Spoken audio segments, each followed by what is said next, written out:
Assalamualaikum warahmatullahi wabarakatuh. Alhamdulillah, wassalatu wassalamu ala rasulillah wa ala alihi wa ashabihi wa mawala. Subhanakallahumma la ilma lana illa ma 'allamtana innaka antal alimul hakim. Rabbi shrah li sadri wa yassir li amri wahlul 'uqdatam min lisani yafqahu qawli. Ayuhal hadirun asatidzah wal asatidzah rahimakumullah. Usi nafsi wa iyyakum bittaqwallah wa bi ta'atihi la'allakum tuflihun. Qala Allah Ta'ala fi kitabihil karim, ya ayyuhan nas inna khalaqnakum min dzakarin wa untha وَجَعَلْنَاكُمْ شُعُوبًا وَقَبَائِلَ لِتَعَارَفُوا إِنَّ أَكْرَمَكُمْ عِنْدَ اللَّهِ أَتْقَاكُمْ إِنَّ اللَّهَ عَلِيمٌ خَبِيرٌ. قال النبي صلى الله عليه وسلم اتق الله حيثما كنت وأتبع السيئة الحسنة تمحوها وخالق الناس بخلق حسن. Alhamdulillah, kita puji Allah Subhanahu wa taala, Allah yang telah menciptakan alam semesta ini dengan begitu hebatnya. Dalam Al-Quran, kalau orang-orang mau mengkaji, mau mendalami isi Al-Quran, maka tidak habis. Kita terus menguji Allah Subhanahu wa ta'ala dengan kehebatan yang luar biasa. Bagaimana Allah Subhanahu wa ta'ala menciptakan alam semesta ini, yang kalau kita lihat nampaknya sepele. Bagaimana Allah Subhanahu wa taala menjadikan bumi ini, ya, langit tanpa tiang. Bagaimana Allah Subhanahu wa taala menjadikan wa ja'alnas samaa'a saqfan mahfuzan. Dijadikan di antara bumi dan langit itu ada namanya atmosfer, sehingga menjaga bumi ini agar tetap aman. Dan tak nampak sama kita di mana benda itu berada, tapi Allah Subhanahu wa taala yang telah memberikan segala macam kenikmatan yang luar biasa ini, maka kita puji Allah Subhanahu wa taala. Termasuk hadirnya kita, berkumpulnya kita hari ini, Masya Allah, ya, sangat pertemuan yang luar biasa. Saya rasa kita sama-sama mengkaji kalam Allah Subhanahu wa taala, menambah ilmu kita, hari-hari kita, yang mana kesempatan ini Allah Subhanahu wa ta'ala tak berikan kepada semua orang. Tak berikan kepada semua orang. Ini kesempatan amal soleh yang Allah Subhanahu wa ta'ala tak berikan kepada semua orang. Kadang orang itu mau, kadang orang itu mau, tapi tak ada kesempatan. Sebaliknya, ada kesempatan tapi tak mau. Tapi alhamdulillah hari ini Allah Subhanahu wa taala hadirkan kita di tempat yang mulia ini, insyaallah akan dengan misi yang mulia menambah ilmu. Talibul ilm raudhatan min riyadil jannah, kata Rasulullah. Nah, ini semoga Allah Subhanahu wa taala mengumpulkan kita bukan hanya di dunia saja, insyaallah Allah Subhanahu wa taala kumpulkan kita di surganya Allah Subhanahu wa taala bersama Rasulullah sallallahu alaihi wasallam. Amin ya rabbal alamin. Selanjutnya salawat serta salam kita sampaikan kepada baginda Rasulullah sallallahu alaihi wasallam, alimul Quran. Baginda Rasulullah sallallahu alaihi wasallam bukan hanya diturunkan kepada beliau Al-Quran, tapi beliau juga mengajarkan Al-Quran. Misi ini telah selesai kepada baginda Rasulullah sallallahu alaihi wasallam. Lalu Allah Subhanahu wa taala amanahkan kita kepada ustaz dan ustazah sekalian, kita semuanya ini menjadi orang-orang yang menyampaikan Al-Quran. Karena kesempatan ini, kata Allah Subhanahu wa ta'ala, bagi yang mau saja. Karena sesungguhnya apabila tak ada orang satupun di dunia ini yang mau menjaga Al-Quran, tak ada satu orang pun yang berminat, yang berkenan untuk menjaga Al-Quran, tapi Allah Subhanahu wa ta'ala telah berjanji menetapkan bahwa Allah yang akan menjaga Al-Quran. Dalam surah apa itu? Dalam surah Al-Hijr. Allah Subhanahu wa taala berfirman, "Inna nahnu nazzalna dzikra wa inna lahu lahafizun." Maka tidak berhenti-henti kita terus bersalawat kepada baginda Rasulullah sallallahu alaihi wasallam.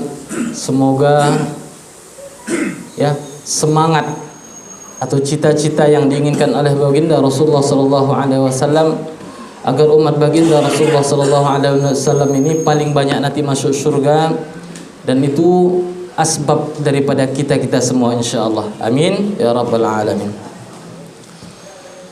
Ustaz dan ustazah sekalian yang kami muliakan karena Allah Subhanahu wa taala, salam takzim kepada pimpinan, kepada pengurus, dan kepada segenap dewan pengajar di SDIT Luqmanul Hakim nih.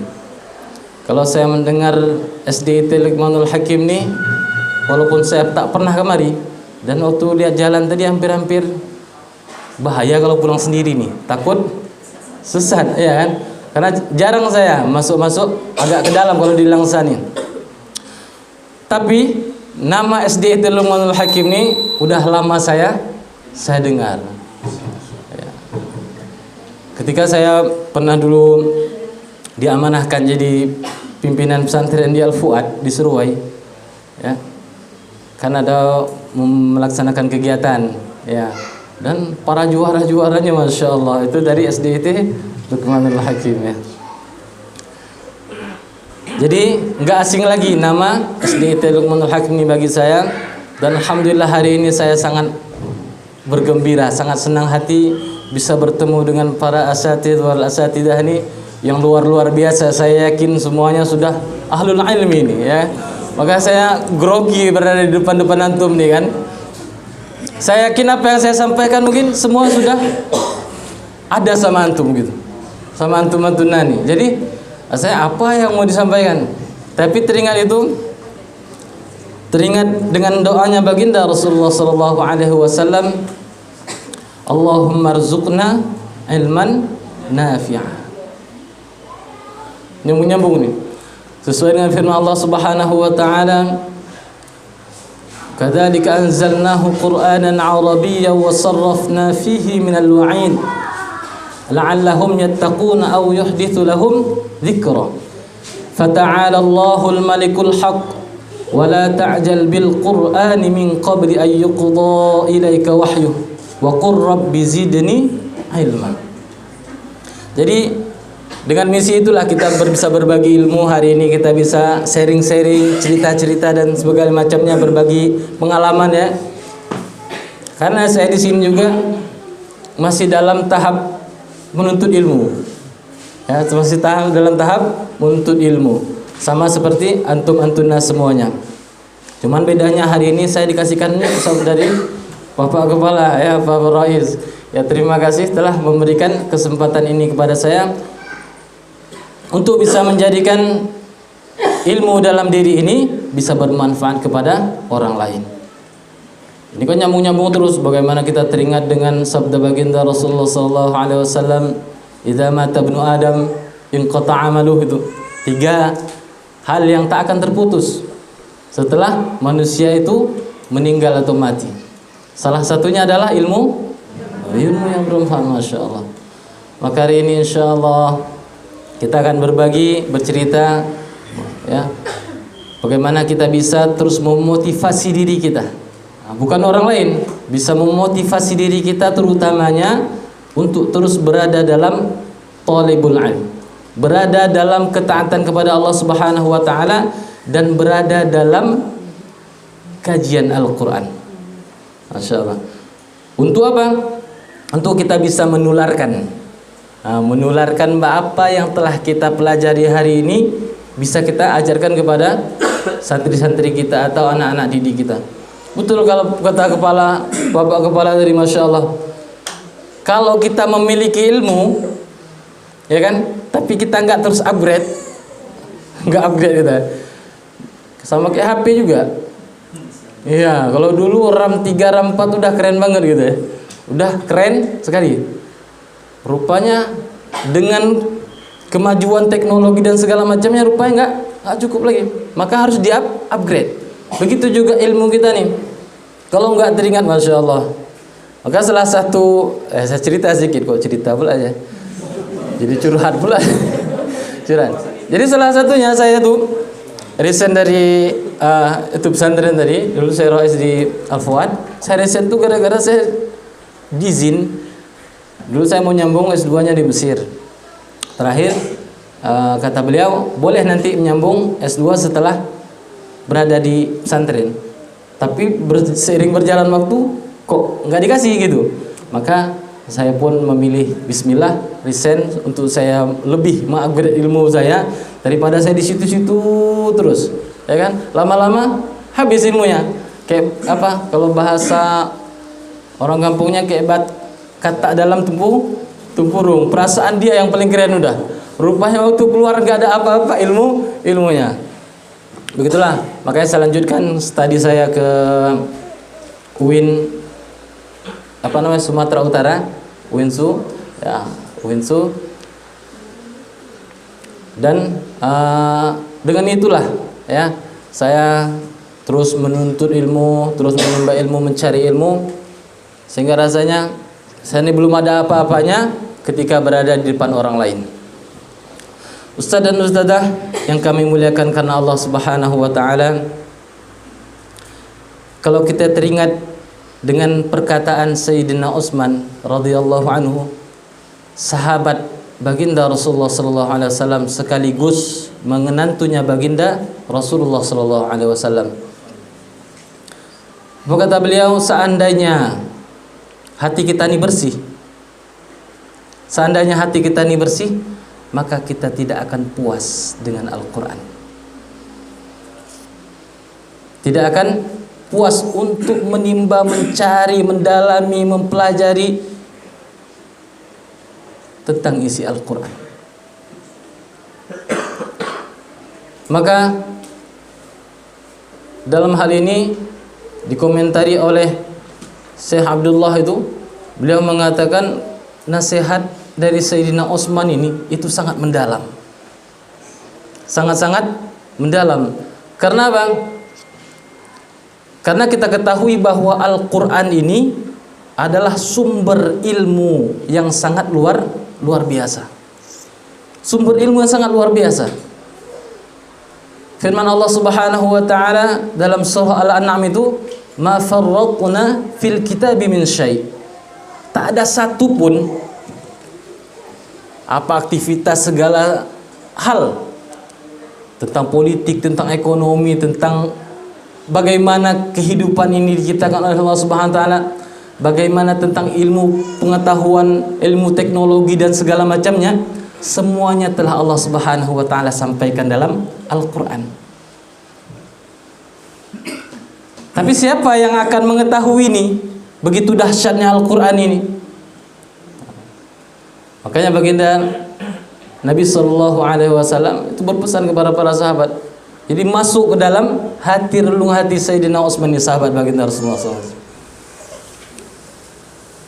Dan kita ketahui bahwa Al-Quran ini adalah pengokoh keimanan.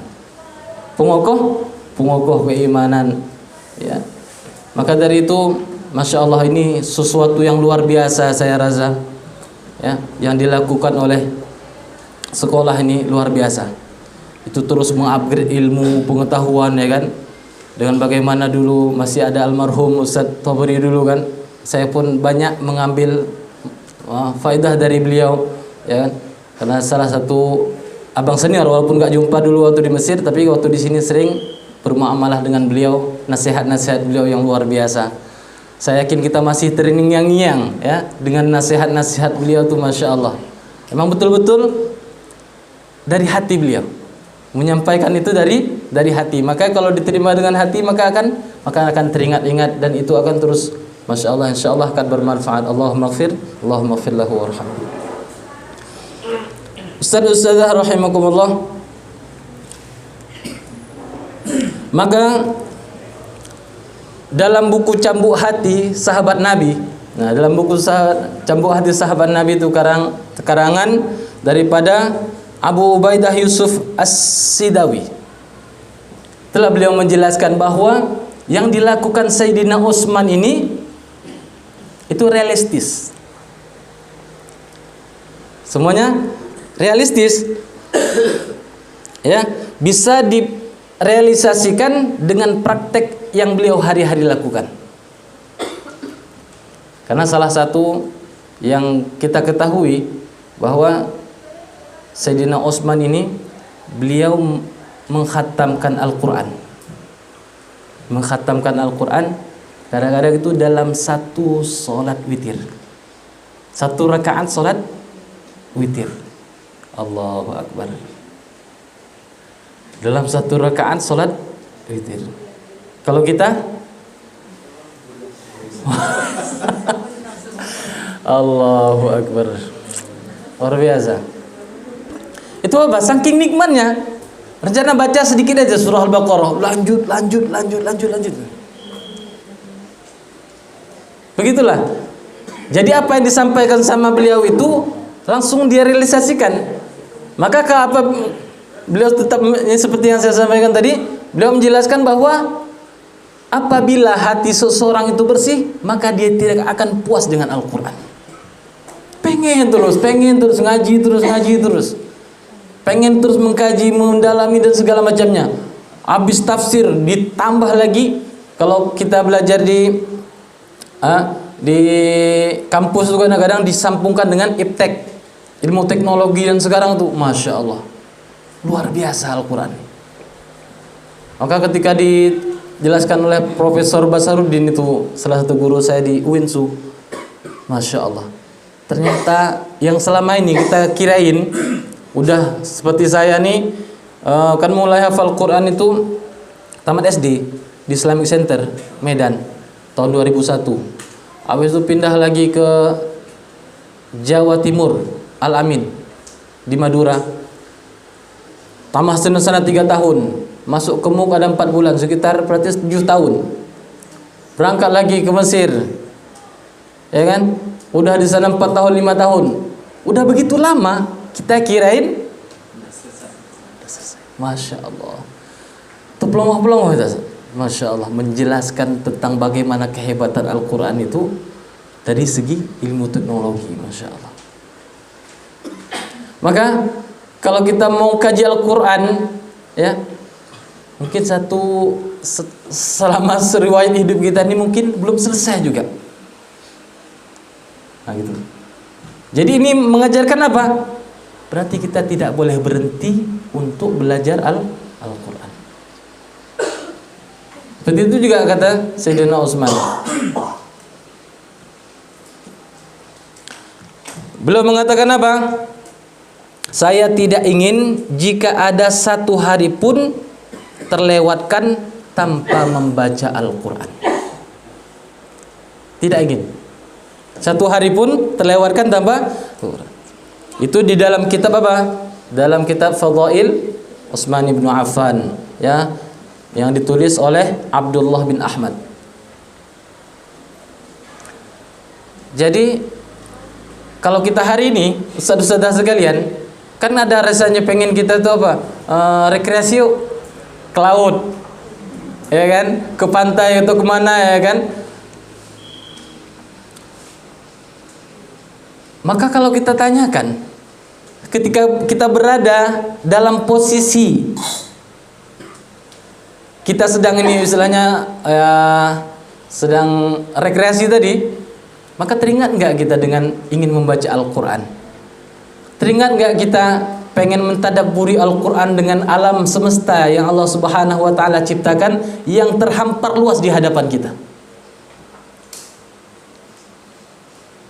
Nah, gitu. Jadi nasihat dari Sayyidina Utsman luar biasa, sangat luar biasa, sangat mendalam.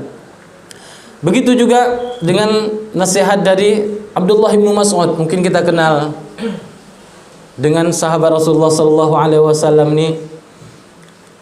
Bagaimana sahabat Abdullah bin Mas'ud ini menghabiskan hari-hari beliau juga dengan Al-Quran. Makanya orang-orang yang dekat dengan Al-Quran ini, Masya Allah, Allah Subhanahu wa Ta'ala bukan hanya muliakan di dunia, insyaallah Allah muliakan juga nanti di akhirat. Ustaz-ustazah yang kami muliakan karena Allah Subhanahu wa taala, maka Abdullah bin Mas'ud ini juga memberikan nasihat. Tadi malam saya ketika dihubungi dengan Abu Jabir kemarin sore, ya, beliau meminta saya untuk hadir hari ini. Saya awalnya berat Ustaz gitu. Berat sekali rasanya. Karena apa? Bukan berhadapan dengan anak-anak santri atau murid-murid. Ini berhadapan dengan ahlul Quran ini, berhadapan dengan ahlul ilmi ini, ya kan? Jadi nggak mungkin ya disampaikan hanya cerita kosong saja, gitu. Maka tadi malam saya duduk-duduk melihat kitab-kitab lagi. Ada satu kitab namanya kitab Al-Fawaid ini, karya Al-Imam Al-Alamah Syamsuddin Muhammad Ibnu Abi Bakar Ibnu Qayyim Al-Jauzi. Di sini beliau menukilkan salah satu nasihat daripada Abdullah bin Mas'ud ini. Ini terkait dengan kita semuanya nih. Saya, antum, antuna semuanya terkait.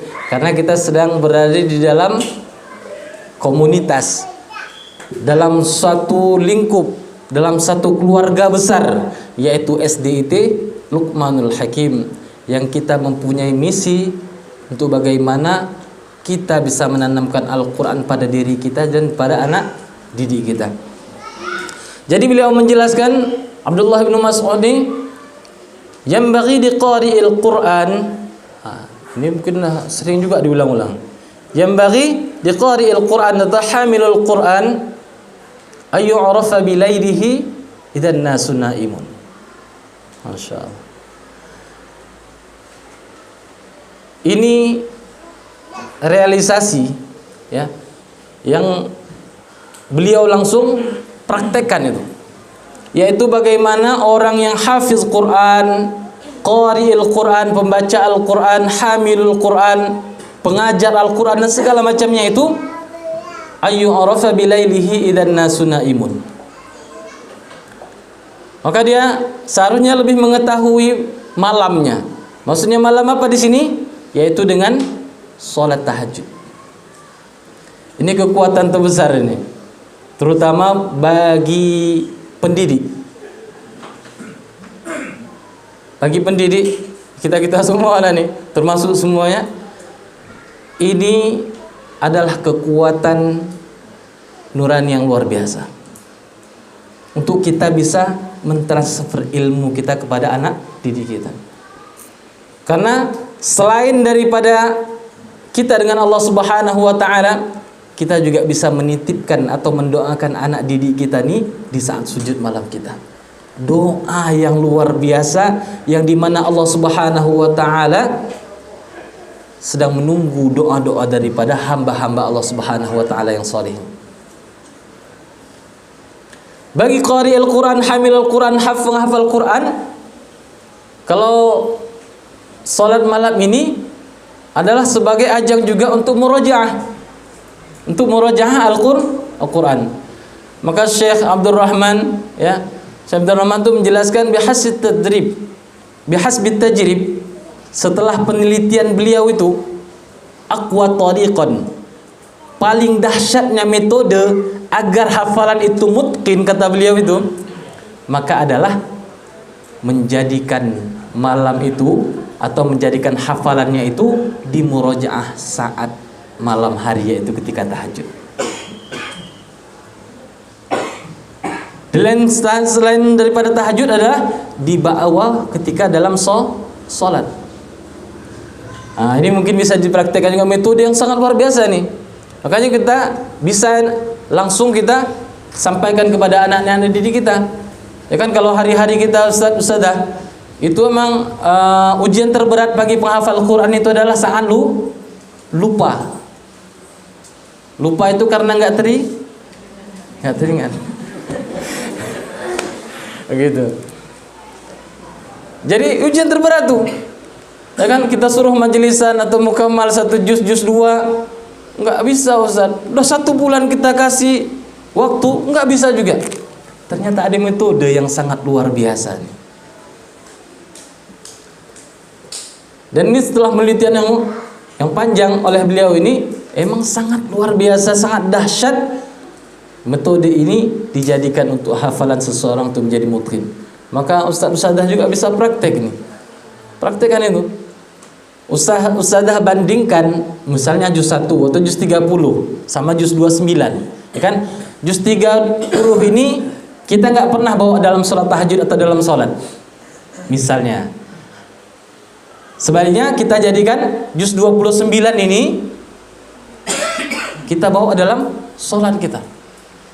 Maka kita akan bisa merasakan mana yang lebih kuat hafalannya.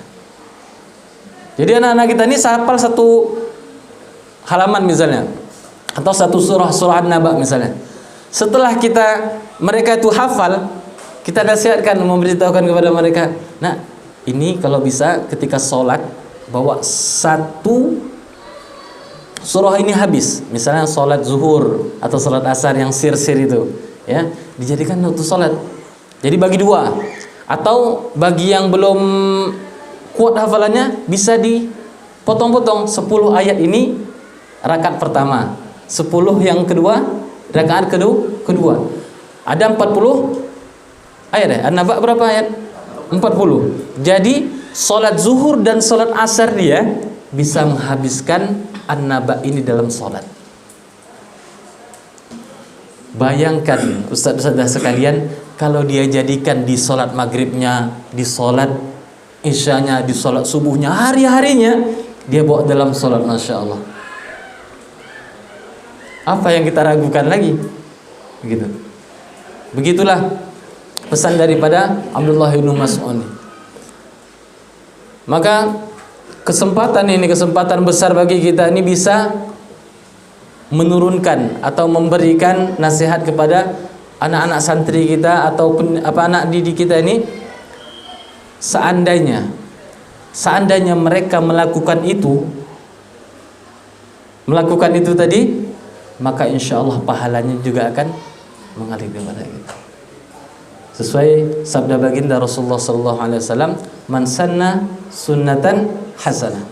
Barang siapa yang mengajarkan satu kebaikan kepada seseorang dan diamalkan oleh orang tersebut, maka pahalanya juga akan mengalir kepada yang menyampaikan, tanpa mengurangi pahala orang yang melakukan hal tersebut. Bagaimana lagi kalau kita teringat dengan sabda baginda Rasulullah SAW, man qara'a harfan min kitabillah falahu hasanah wal hasanatu bi'ashri amthaliha la aqulu alif lam mim harf walakin alifun harf wa lamun harf wa mimun harf. Orang yang baca kitab Allah Subhanahu wa taala satu huruf, Allah lipat gandakan 10. Baginda Rasulullah SAW tak mengatakan alif lam mim itu satu huruf, tapi alif satu huruf, lam satu huruf, dan mim satu huruf. Mungkin ustaz sekalian pernah hitung kalimat Bismillahirrahmanirrahim itu berapa ayat? 19. Ada yang mengatakan 21. Kenapa? Karena ada tasydidnya. Bismillahirrahmanirrahim. 21 kali 10 210. Dia dapat pahala, kita juga mendapatkan pahala. Belum lagi dibacakan surah Al-Fatihah. Mungkin ada yang coba hitung surah Al-Fatihah berapa huruf?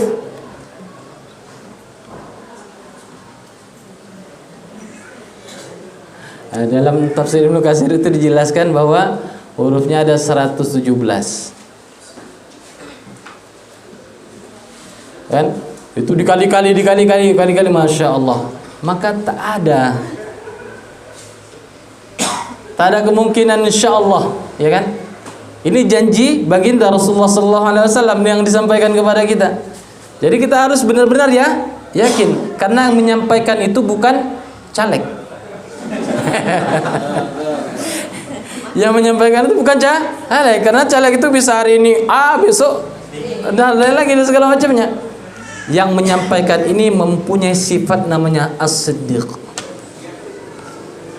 Maka kita harus benar-benar yakin. Makanya orang hamilul Quran, hafal Quran ini Masya Allah, itu pahala dan tingkatan surganya itu luar biasa. Dan yang membuat mereka itu mulia di sisi Allah Subhanahu wa taala karena ini tadi, lelah-lelah, letih-letih yang seharusnya hari ini bisa main badminton, kalau ustaz-ustaz mungkin bisa main futsal dan segala macamnya. Ustaz-ustazah bisa nanam bunga, nanam cabai, nanam apa segala macamnya kan? Ada nanam cabai? Ada modal segala macamnya kan? Harus datang ke tempat ini untuk mendalami Al-Quran. Ini letih-letih yang menghasilkan surga insyaallah. Maka ustazah yang rahimakumullah, yang kami muliakan karena Allah Subhanahu wa taala, maka nasihat Ibnu Abdullah bin Mas'ud ini luar biasa. Selain daripada jaga malam, apa kata beliau? Wa binaharihi idzan nasu muftirun. Di saat orang enggak puasa, hamil Quran, qari'ul Quran ini berpuasa, menahan haus, menahan dahaga dan segala macamnya. Yang dimana salah satu keutamaan atau fadilah daripada berpuasa itu adalah satunya adalah mencerdaskan otak kita, mencerdaskan ingatan kita, menguatkan ingatan kita. Salah satunya juga dengan berpuasa. Ini juga bisa kita tularkan kepada anak-anak didik kita. Tapi hati-hati juga nih, ya kan? Jangan nanti misalnya yuk kita puasa Senin Kamis, ya kan? Tiba-tiba hari Senin hari Kamis ustadznya lagi minum kopi di itu. Ketahuan ngopi di kafe misalnya. Meriah juga, ya kan? Jadi harus dengan realisasi. Harus kerja nyata. Ada apa yang disampaikan ini itu juga kita laksanakan. Begitu juga dengan kata beliau bisomtihi dan nas yaqtadun. Di saat orang lagi sibuk berbaur cerita sana sini, ya kan, lagi sibuk reunian dan segala macamnya, sibuk dengan perkara dunia, dia menahan diri, diam. Maka orang hafal Quran itu rata-rata, ya, kalau di Mesir saya tengok orang yang hafal Quran tuh nggak banyak cerita-cerita ulo-ulo. Apa bahasa kita? Omon-omon. Iya. Mereka lebih banyak diam. Karena dalam diamnya itu salah satu kesempatan untuk merojah. Kalau masih cerita ke sana ke sini segala macam. Dan di saat orang lagi ketawa-ketawa dan segala macamnya, dia sedang menangis, mengadu kepada Allah Subhanahu wa taala tentang keadaannya dengan Al-Qur'an. Kan kita bertanya, nggak perlu jawab nih. Kita bertanya dalam diri kita, pernah nggak kita sholat tahajud itu nangis karena kita nih jauh dengan Al-Qur'an? Pernah nggak kita nangis dalam sholat tahajud kita nih karena kita belum bisa mengamalkan Al-Qur'an? Itu mari kepada diri kita sendiri, nggak perlu jawab. Nanti pernah Ustaz katanya gitu, nanti takut ria dan segala macam. Nggak perlu jawab itu. Jadi ini pertanyaan kepada diri kita sehingga kita ini termotivasi. Bagaimana dalam sujud kita ini bukan hanya kita yang kita pikirkan.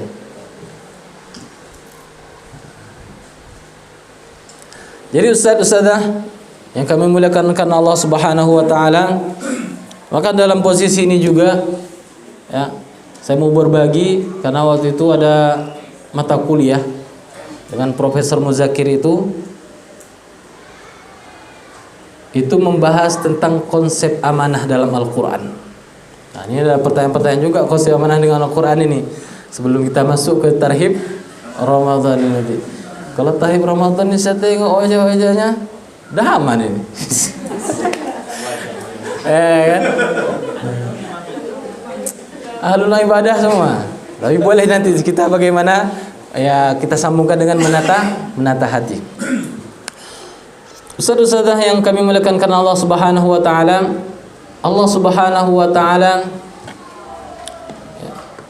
menyebutkan kata amanah dalam Al-Qur'an itu ada yang pernah tahu berapa kali?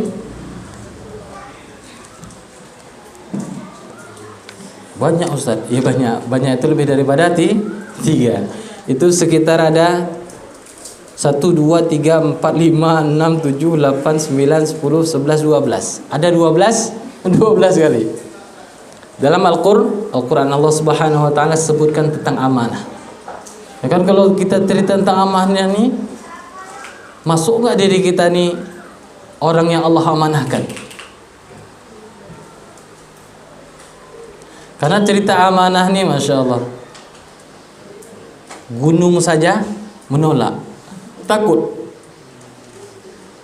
Gimana tuh dalam surah Al-Ahzab, Allah Subhanahu wa taala berfirman ayat kedua terakhir itu, Inna 'aradna al-amanata 'ala as-samawati wal ard wal jibal fa abayna an yahmilnaha wa ashfaqna minha wa hamalaha al-insan innahu kana zaluman jahula. Ketika gunung, bumi, langit semuanya diembankan untuk amanah, mereka menolak, saudara sekalian. Saking beratnya amanah ini. Karena kebalikan dari amanah apa? Khianat. Ya ayyuhalladzina amanu la takhunullaha war rasul wa takhunu amanatikum wa antum ta'lamun. Jadi sebalik daripada orang yang gak amanah itu adalah khianat. Khianatnya bukan hanya tergantung mana manusia, enggak. Jadi diingatkan oleh Allah Subhanahu wa taala, wahai orang-orang beriman, jangan kalian khianati Allah dan Rasulnya. Wa takhunu amanatikum, dan kalian khianati amanah yang telah Allah Subhanahu wa taala berikan kepada kalian. Maka amanah ini ya ada bersifat horizontal dan vertikal, ya, di antara kita dengan Allah Subhanahu wa taala, antara kita dengan manusia, hablum minallah hablum minan nas, ya kan? Bahkan amanah kepada diri kita sendiri. Amanah kepada diri kita sendiri, bahkan dengan makhluk-makhluk Allah Subhanahu wa taala. Maka kalau kita tanyakan sama partai ibu-ibu, ya, berarti ustadzah sekalian, sekitar 1 tahun yang lalu entah itu ada namanya lagi booming bunga. Beli di mana-mana, beli bunga, pot dan segala macamnya, ya kan? Keladi-keladi, namanya pun aneh-aneh, ya kan? Nggak usah sebut, ngeri kita, sebutin aja nggak enak gitu, ya kan? Dan itu lagi dahsyatnya, yang hari ini mungkin dijual 5.000 aja nggak laku. Kemarin tuh Masya Allah. Tapi kita lihat kemana wah itu, yang jualan-jualan tuh nggak ada lagi. Mak-mak itu yang semangat-semangat kemarin mana wah itu?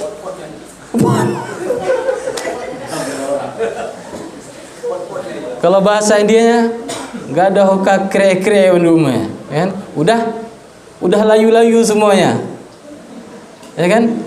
Padahal kalau kita mendalami konsep amanah yang Allah Subhanahu wa taala titipkan kepada kita, sama makhluk, sama bunga itu tadi adalah amanah kita, yang kita udah beli, udah rawat dan segala macam.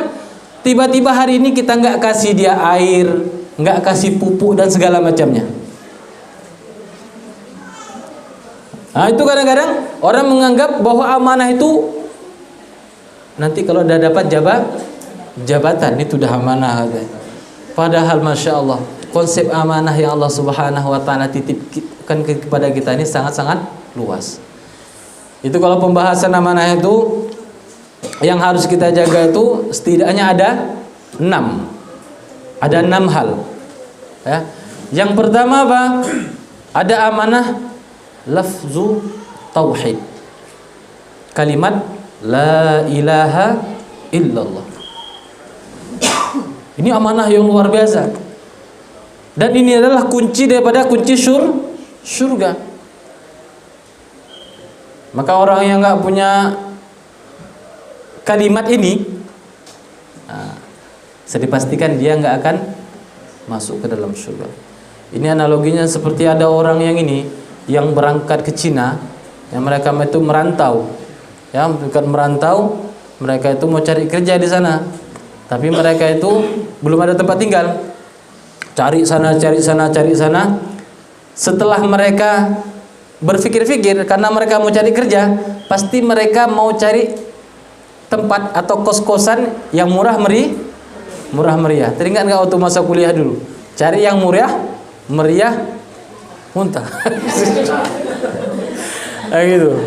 Jadi dengan berpikiran seperti itu, ya, 3 orang ini tadi carilah flat atau ya rumah-rumah susun yang murah. Mereka jumpa yang paling murah itu ada di tingkat 30. Tingkat 30.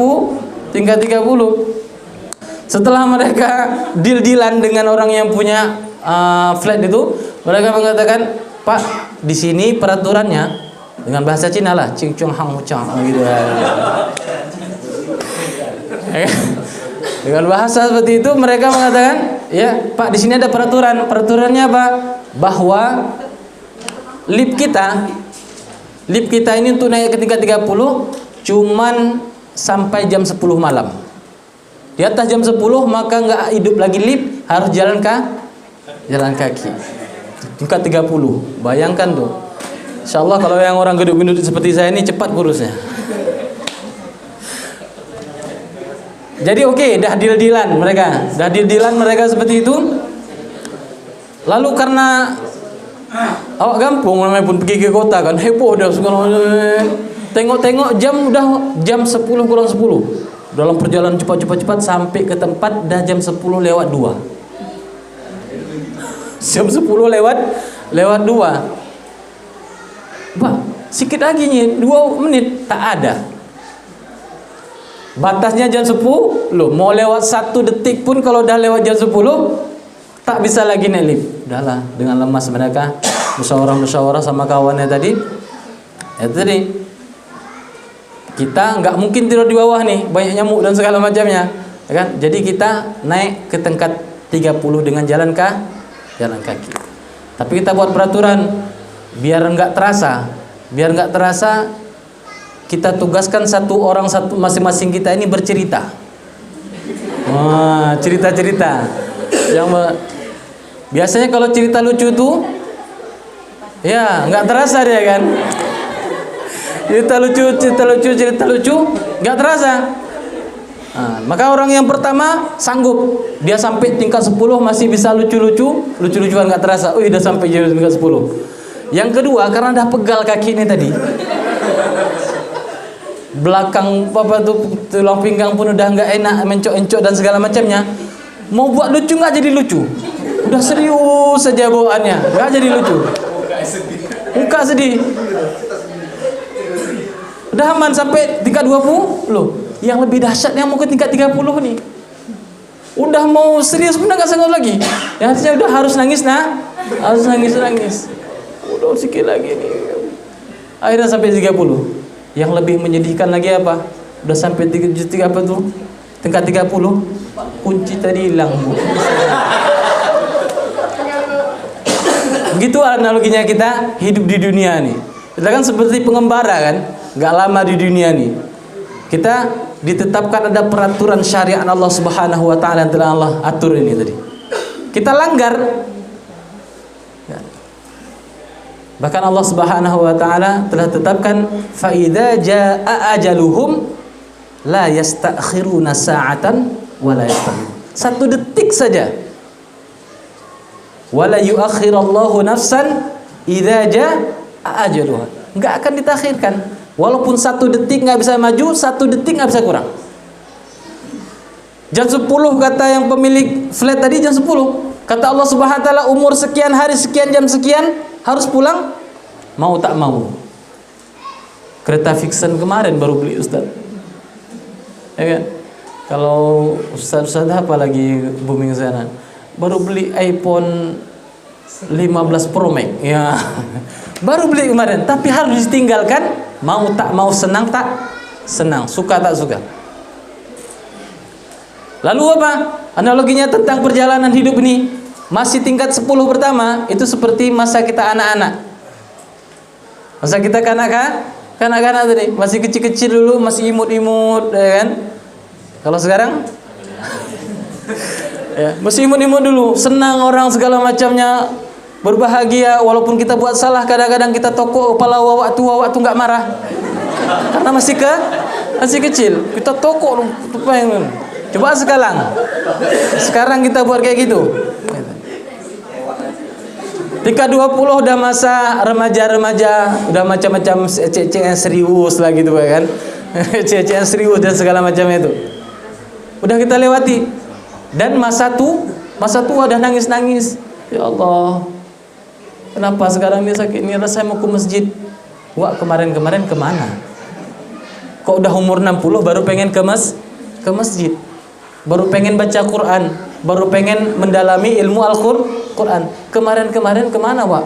Nah, ditanya. Berarti wak tuh udah tua, karena namanya pun Wak. Nah. Kalau anak kecil tuh tua. Begitulah. Yang sedihnya lagi, ketika mau masuk rumah kunci tak ada. Kata kunci surga itu udah mau masuk, perasaan dia aman.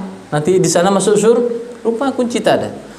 Maka amanah yang terbesar yang harus kita pegang erat-erat adalah bagaimana kita menjaga amanah kalimah la ilaha illallah.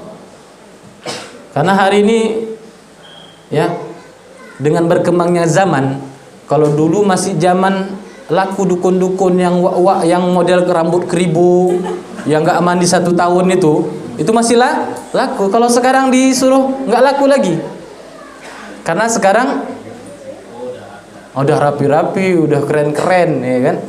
Tapi naudzubillah, ada orang kadang-kadang lebih memilih meminta bantuan orang tersebut dibanding ia harus minta kepada Allah Subhanahu. Padahal ia harus tiap hari dia harus berjanji. Udah ikrarkan janji, iyyaka na'budu wa iyyaka nasta'in. Udah ia ikrarkan. Tapi apa? Minta sama ini, minta sama bapak-bapak yang udah ada jabatannya segala macam. Naudzubillah. Jangan sampai. Ini apa? Ini menekatkan apa? Surah Al-Fatihah kan sudah dibahas itu. Bagaimana orientasi kita untuk akhirat itu harus kita kedepankan. Kalau enggak, lemah kita. Ya kan? Kalau ayah-ayah mungkin itu udah paham kali bagaimana kondisi kalau seandainya beras di rumah lagi habis. Oh, itu ayah-ayah yang mikir ya. Mak kan enggak terpikir tuh. Nah, cuman bilang, "Bang, beras kita habis." Nah, gitu. Enggak, yang terpikir apa? Para suami, karena dia ada amanah harus mencari nafkah untuk istrinya. Jadi, token nabi dan segala macamnya terpikir. Itu. Maka kalau kita lihat para sahabat itu kan malu kita dengan keadaan kita sekarang. Kita kadang lebih memilih tetangga, minta sama abang sama kakak. Kenapa kita enggak dahulukan Allah Subhanahu wa taala? Ya, kalau kisah yang paling dahsyat itu kan cerita Sayyidina Ali apa? Yang musim gandum terus berputar itu. Asal apa? Minta kepada Allah Subhanahu wa taala. Salat 2 rakaat, tanya kepada istrinya dah ada belum? Salat lagi. Sampai Allah Subhanahu wa taala menunjukkan kekuasaannya. Begitulah Allah Subhanahu wa taala, seperti kita ketahui, imani semuanya bahwa idza arada syai'an ayyaqula lahu kun fayakun. Maka tak ada yang tak mungkin karena Allah Subhanahu wa taala mau berbuat. Maka itu dari amanah yang pertama harus kita jaga adalah kalimah la ilaha illallah. Dan ancamannya apa? Innallaha la yaghfiru ay yushraka bihi wa yaghfiru ma duna dzalika liman yasha. Itu ancaman Allah. Allah enggak akan ampunkan dosa apa? Syirik itu tadi. Kalau yang lain ini insyaallah Allah kasih ampun, tapi kalau cerita syirik ini yang harus kita jaga benar-benar, ustaz-ustazah sekalian. Itu bahkan dalam surah apa? An-Nisa. Berapa kali Allah ulang? 2 kali Allah ulang. Ya kan? Di halaman 5 dan di halaman berapa? Di halaman 16 juz 5 itu. Allah ulang 2 kali. Agar apa? Agar itu tadi kita ingat, kemarin dah lupa, ingat lagi gitu. Allah Subhanahu wa taala sengaja ulang itu tadi. Agar kita udah tertanam tancap kuat sehingga hal itu bisa kita jaga dengan sebenar-benarnya. Gak lama lagi nih. Masih lama Ustaz ya? Masih jam 9.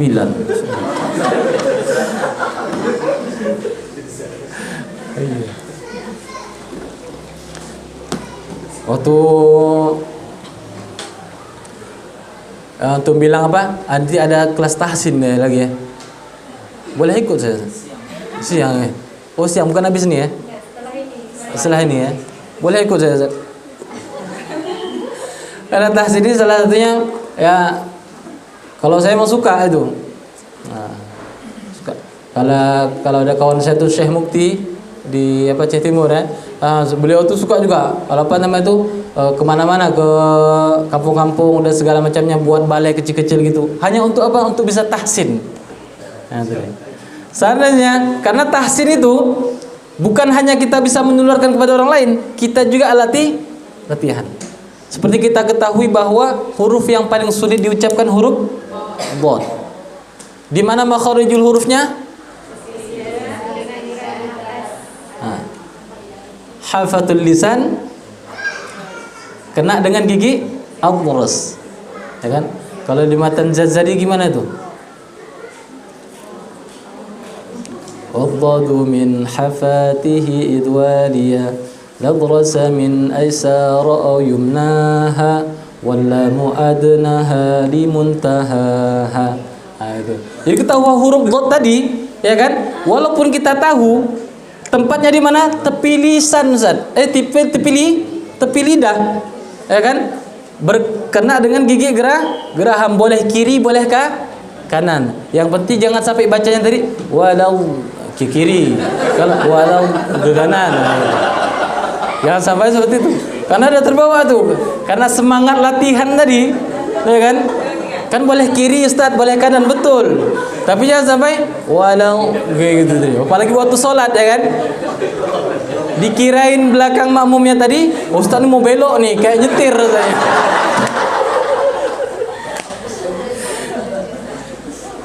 Sampai belok-belok, ya kan? Itu tadi. Saking apa? Saking ingin mengepas apa tuh? Ngepas, mau membetulkan, mengepaskan, ya kan? Huruf dhad nih tadi. Memfasihkannya tadi gitu. Karena nggak cukup sekali, ya kan? Nggak cukup sekali. Makanya masya Allah tadi, program-program di tempat kita ini masya Allah luar biasa. Ya, kesempatan yang sangat luar biasa. Berbahagialah ustadz-ustadzah yang telah tergabung di komunitasnya, masya Allah. Sampai mana tadi dah? Kau lari kepada tahsin tadi. Amanah tadi kan? Ini dari tahsin huruf dhad tadi jadi ya. Yang kedua, amanah yang harus kita jaga juga yaitu adalah al-aqlu. Yaitu adalah akal. Hari ini dengan perkembangan zaman dan segala macamnya, kalau dulu masa-masa jahiliyah itu adalah tua dan segala macamnya, ya kan? Kalau sekarang enggak zaman lagi, Ustaz. Ada yang lebih dahsyat lagi. Ya kan? Seperti kita ketahui lah bagaimana perkembangan sekarang. Bahkan ini sengaja, ya, sengaja dikasih kepada generasi-generasi kita ini biar rusak. Dan amanah itu Allah Subhanahu wa taala berikan kepada kita akal nih tadi. Akal inilah yang akan menopang seseorang itu, beda antara dia dan hayawan. Akal ini tadi, kalau enggak sama aja. Lembu makan atau enggak? Oh, makan. Ya sama juga, kalau enggak sama-sama. Itu. Tapi karena ada akal yang Allah Subhanahu wa taala titipkan, amanahkan kepada kita, ini harus kita jaga ini, sehingga kalau orang yang akalnya terpelihara, maka insya Allah akan selamat dia. Bisa pilih ini madu, ini racun. Ya kan? Kalau enggak, ya minum aja. Habis minum madu, minum racun ya. Itulah. Lalu yang ketiga, selain daripada akal, yang ketiga adalah kullu wajibatis syar'iyyah. Itu amanah dengan kita, untuk kita. Ya, seperti sholat dan lain-lainnya. Itu sholat, Masya Allah. Saya yakin saudara sekalian nggak ada yang meninggalkan sholat. Karena belum tentu, ya, belum tentu orang yang berilmu itu tak tinggalkan sholat. Percaya nggak? Oh ya, begitulah. Maka kata Sayyidina Umar tuh paling beliau takutkan dari umat nih kayak gitu. Paling ditakutkan Sayyidina Umar itu adalah nanti munculnya orang yang berilmu tapi munafik. Karena ciri orang munafik itu salah satunya adalah idza qamu ila sholati qamu kusala. Itu ciri-cirinya tuh. Mau sholat jadi malas itu. Wala yadhkurunallaha illa qalila. Jadi nyambung ke sana. Maka Allah Subhanahu wa taala amanahkan kepada kita wajibatus syar'iyyah ini adalah sebenarnya untuk kebahagiaan kita. Kebahagiaan kita. Seperti firman Allah Subhanahu wa taala dalam surah Thaha ayat kedua. Hafal ustaz sekalian? Hafala. Bismillahirrahmanirrahim. Thaha ma anzalna 'alaikal qur'ana litashqa. Allah Subhanahu wa taala menyampaikan kepada baginda Rasulullah sallallahu alaihi wasallam, kami tak menurunkan Quran ini kepadamu Muhammad Rasulullah sallallahu alaihi wasallam untuk membuatmu sulit, untuk menyusahkan baginda Rasulullah sallallahu alaihi wasallam. Sebaliknya apa? Berarti Allah Subhanahu wa taala menurunkan Al-Qur'an, menurunkan syariat Allah Subhanahu wa taala ini sebenarnya untuk kebahagiaan umat manusia. Kebahagiaan umat manusia. Kapan pahamnya? Hatta dzurtumul maqabir. Waktu mereka masuk kubur itu baru percaya, baru yakin, baru apa namanya lagi? Nyesal dan segala macamnya. Kalau dibilang hari ini nggak percaya.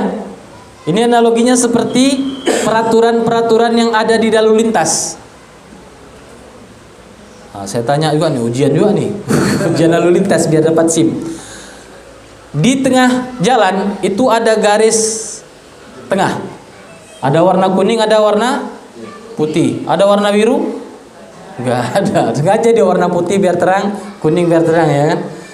Habis itu ada dua modelnya.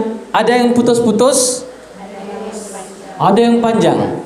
Yang putus-putus berarti boleh mendahului. Kalau yang panjang enggak boleh motong. 100 boleh buat SIM berarti.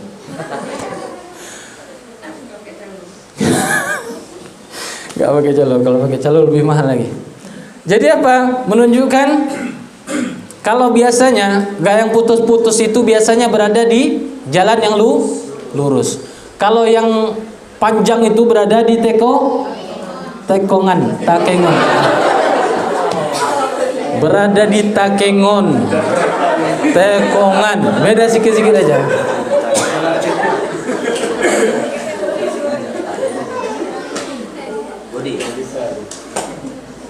Berada di takengon, tekengon berarti ya. Maka ustaz dan saudara sekalian, maka kalau kita lihat seperti itu, orang yang melanggar peraturan, udah dibilang di jalur panjang itu, yang jalur tengah itu panjang, nggak boleh motong. Apabila dia motong, rupanya di depannya ada kendaraan lain, maka terjadi kecelakaan. Maka apa yang dia rasakan? Sengsara, nyesal dan segala macamnya. Kenapa tadi motong? Kalau nggak motong tadi, ya Allah, nggak patah kakiku, nggak pecah kepalaku. Kalau pecah kepala, masih ada yang hidup? Insya Allah nggak ada ya. Kalau udah pecah kepala, tapi kalau hilang kaki, hilang tangan masih ada. Naudzubillah. Jadi yang didapatkan ketika tidak ikut peraturan itu maka kesengsaraan. Sebaliknya orang yang sabar, waktu dia bisa motong-motong, waktu di tekongan tadi atau tekongan kan. Di tempat tekongan tadi dia tak melanggar, dia ikut peraturan lalu lintas, maka dia akan selamat sampai tujuan. Bisa jumpa dengan anak, bisa jumpa dengan istri, bisa jumpa dengan suami. Apa yang dirasakan? Bahagia. Begitulah Al-Quran ini. Peraturan dan syariat Allah Subhanahu Wa Taala ini adalah untuk kebahagiaan umat manusia. Kapan pahamnya? Hatta dzurtuwul maqabir. Baru tahu. Ternyata betul kata Ustaz itu. Kalau dalam surah As-Sajdah itu bagaimana? Walau tara idil mujrimuna nakisu ru'usihim 'inda rabbihim Rabbana absarna wa sami'na farji'na na'mal salihan inna muqinun. Baru dah nampak nanti azab api neraka itu tadi, baru minta ya Allah pulangkan kami ya Allah. Kami akan beramal soleh, mau ikut Quran, mau ikut syariat Allah Subhanahu Wa Taala dan segala macam. Maka amanah yang ketiga tadi adalah kullu wajibatis syar'iyyah. Ya, syariat Allah Subhanahu Wa Taala telah amanahkan kepada kita. Ini harus kita jaga. Yang keempat adalah ma'rifatullah, mengenal Allah Subhanahu wa taala. Ini salah satunya terus kita salurkan, kita sampaikan kepada anak-anak kita ini untuk pendalaman untuk mengenal Allah Subhanahu wa taala. Sehingga anak-anak kita ini nanti mereka enggak lagi meminta kepada selain Allah. Dan yang kelima adalah amanah pada diri kita. Apa amanah pada diri kita nih? Kalau yang bentuknya toko, usaha, itu amanah. Ya, kalau kita ini sebagai seorang mudarris, muallim, itu amanah. Amanah sama kita nih. Kalau kita seorang PNS atau pejabat gubernur, bupati dan segala macamnya, itu amanah untuk kita. Ini harus kita jaga. Amanah-amanah ini harus kita pelihara dan kita jaga agar tidak termasuk orang-orang yang khianat. Ustaz, bagaimana kalau kita seorang pendidik atau pengajar ini agar amanah? Itu tadi masuk tepat waktu, disiplin dan segala macamnya. Habis itu ikut dengan apa yang telah ditetapkan peraturan-peraturan. Ini amanah untuk kita. Dan amanah untuk kita adalah menyarukan ilmu. Ilmu yang hari ini kita punya, jangan pelit. Kita kasih semuanya. Bahkan kebahagiaan bagi kita nanti kalau seandainya anak didik kita ini lebih pintar daripada gurunya. Itu yang kita harapkan. Waktu jumpa kita dia udah jadi ulama besar. Kebahagiaan. Walaupun dah ulama besar, tapi dia tetap beretika, beradab dengan kita. Jumpa kita, dia tetap takzim. Itu yang kita harapkan, bukan jadi seorang pejabat udah jadi ini, rupanya nggak ingat lagi sama kita. Bahkan yang dia kerjakan itu menyimpang daripada ajaran Allah Subhanahu wa taala. Na'udzubillah min dzalik. Jadi pada diri kita ini juga amanah yang harus kita jaga. Dan yang terakhir adalah panca indera. Mata kita, tangan kita ini harus kita jaga. Jangan nanti pulang-pulang gara-gara baca surah Yusuf. Gara-gara baca surah Yusuf, coba-coba cincang tangan misalnya kan. Ada lagi kisah itu. Bagaimana ayatnya itu?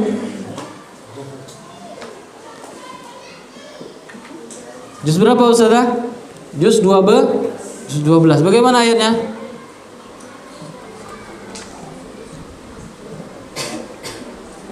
Qatta'na aydiyahun. Ya. Allah Subhanahu wa taala menceritakan, ya kan? Karena apa? Karena ketampanan Nabi Yusuf. Karena tadi dianggap apa? dianggap sang ratu tadi ini istilahnya kacangan kali, ya kan, recehan kali, masa mau sama pembantu gitu, ya kan. Jadi Allah Subhanahu wa taala membuat skenario itu untuk apa? Untuk menunjukkan kekuasaan Allah Subhanahu wa taala. Itu baru dari wajah tampan Nabi Yusuf. Ya kan, sampai mereka itu mau belah buah nggak terasa terpotong Mau disampaikan apa? Jangan coba-coba kita nih tes itu tadi, atau nanti kita punya ilmu kebal. Tiba-tiba bocok-bocok tangan, ya kan, potong kuping, rupanya terpotong betulan, baru nyesal. Mau kemana nih, dijual nggak laku, ya kan? Kalau dijual laku enak sedikit, tapi nggak ada juga orang yang mau. Tapi ada juga, Ustaz, ya, jual lambung, jual apa? Jual apa? Ginjal, segala macam, ya kan? Sebenarnya itu adalah amanah dari Allah Subhanahu wa taala. Maka amanah ini adalah anugerah dari Allah Subhanahu wa taala. Istri bagi suami itu anugerah. Suami bagi istri itu anugerah, dan itu amanah dari Allah Subhanahu wa taala. Maka orang kampung sering menyampaikan bahwa menjaga amanah itu lebih berat daripada menjaga Aminah.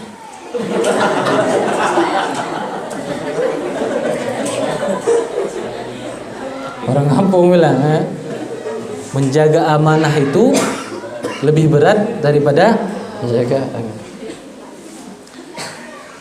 Dan Profesor Muzakir itu cerita, dia kalau ditanya bagaimana kondisi amanah di negara kita nih,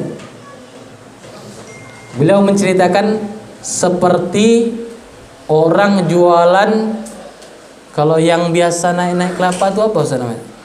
Mundi apa namanya? Monyet yang bisa naik kelapa tuh, yang bisa disuruh-suruh itu.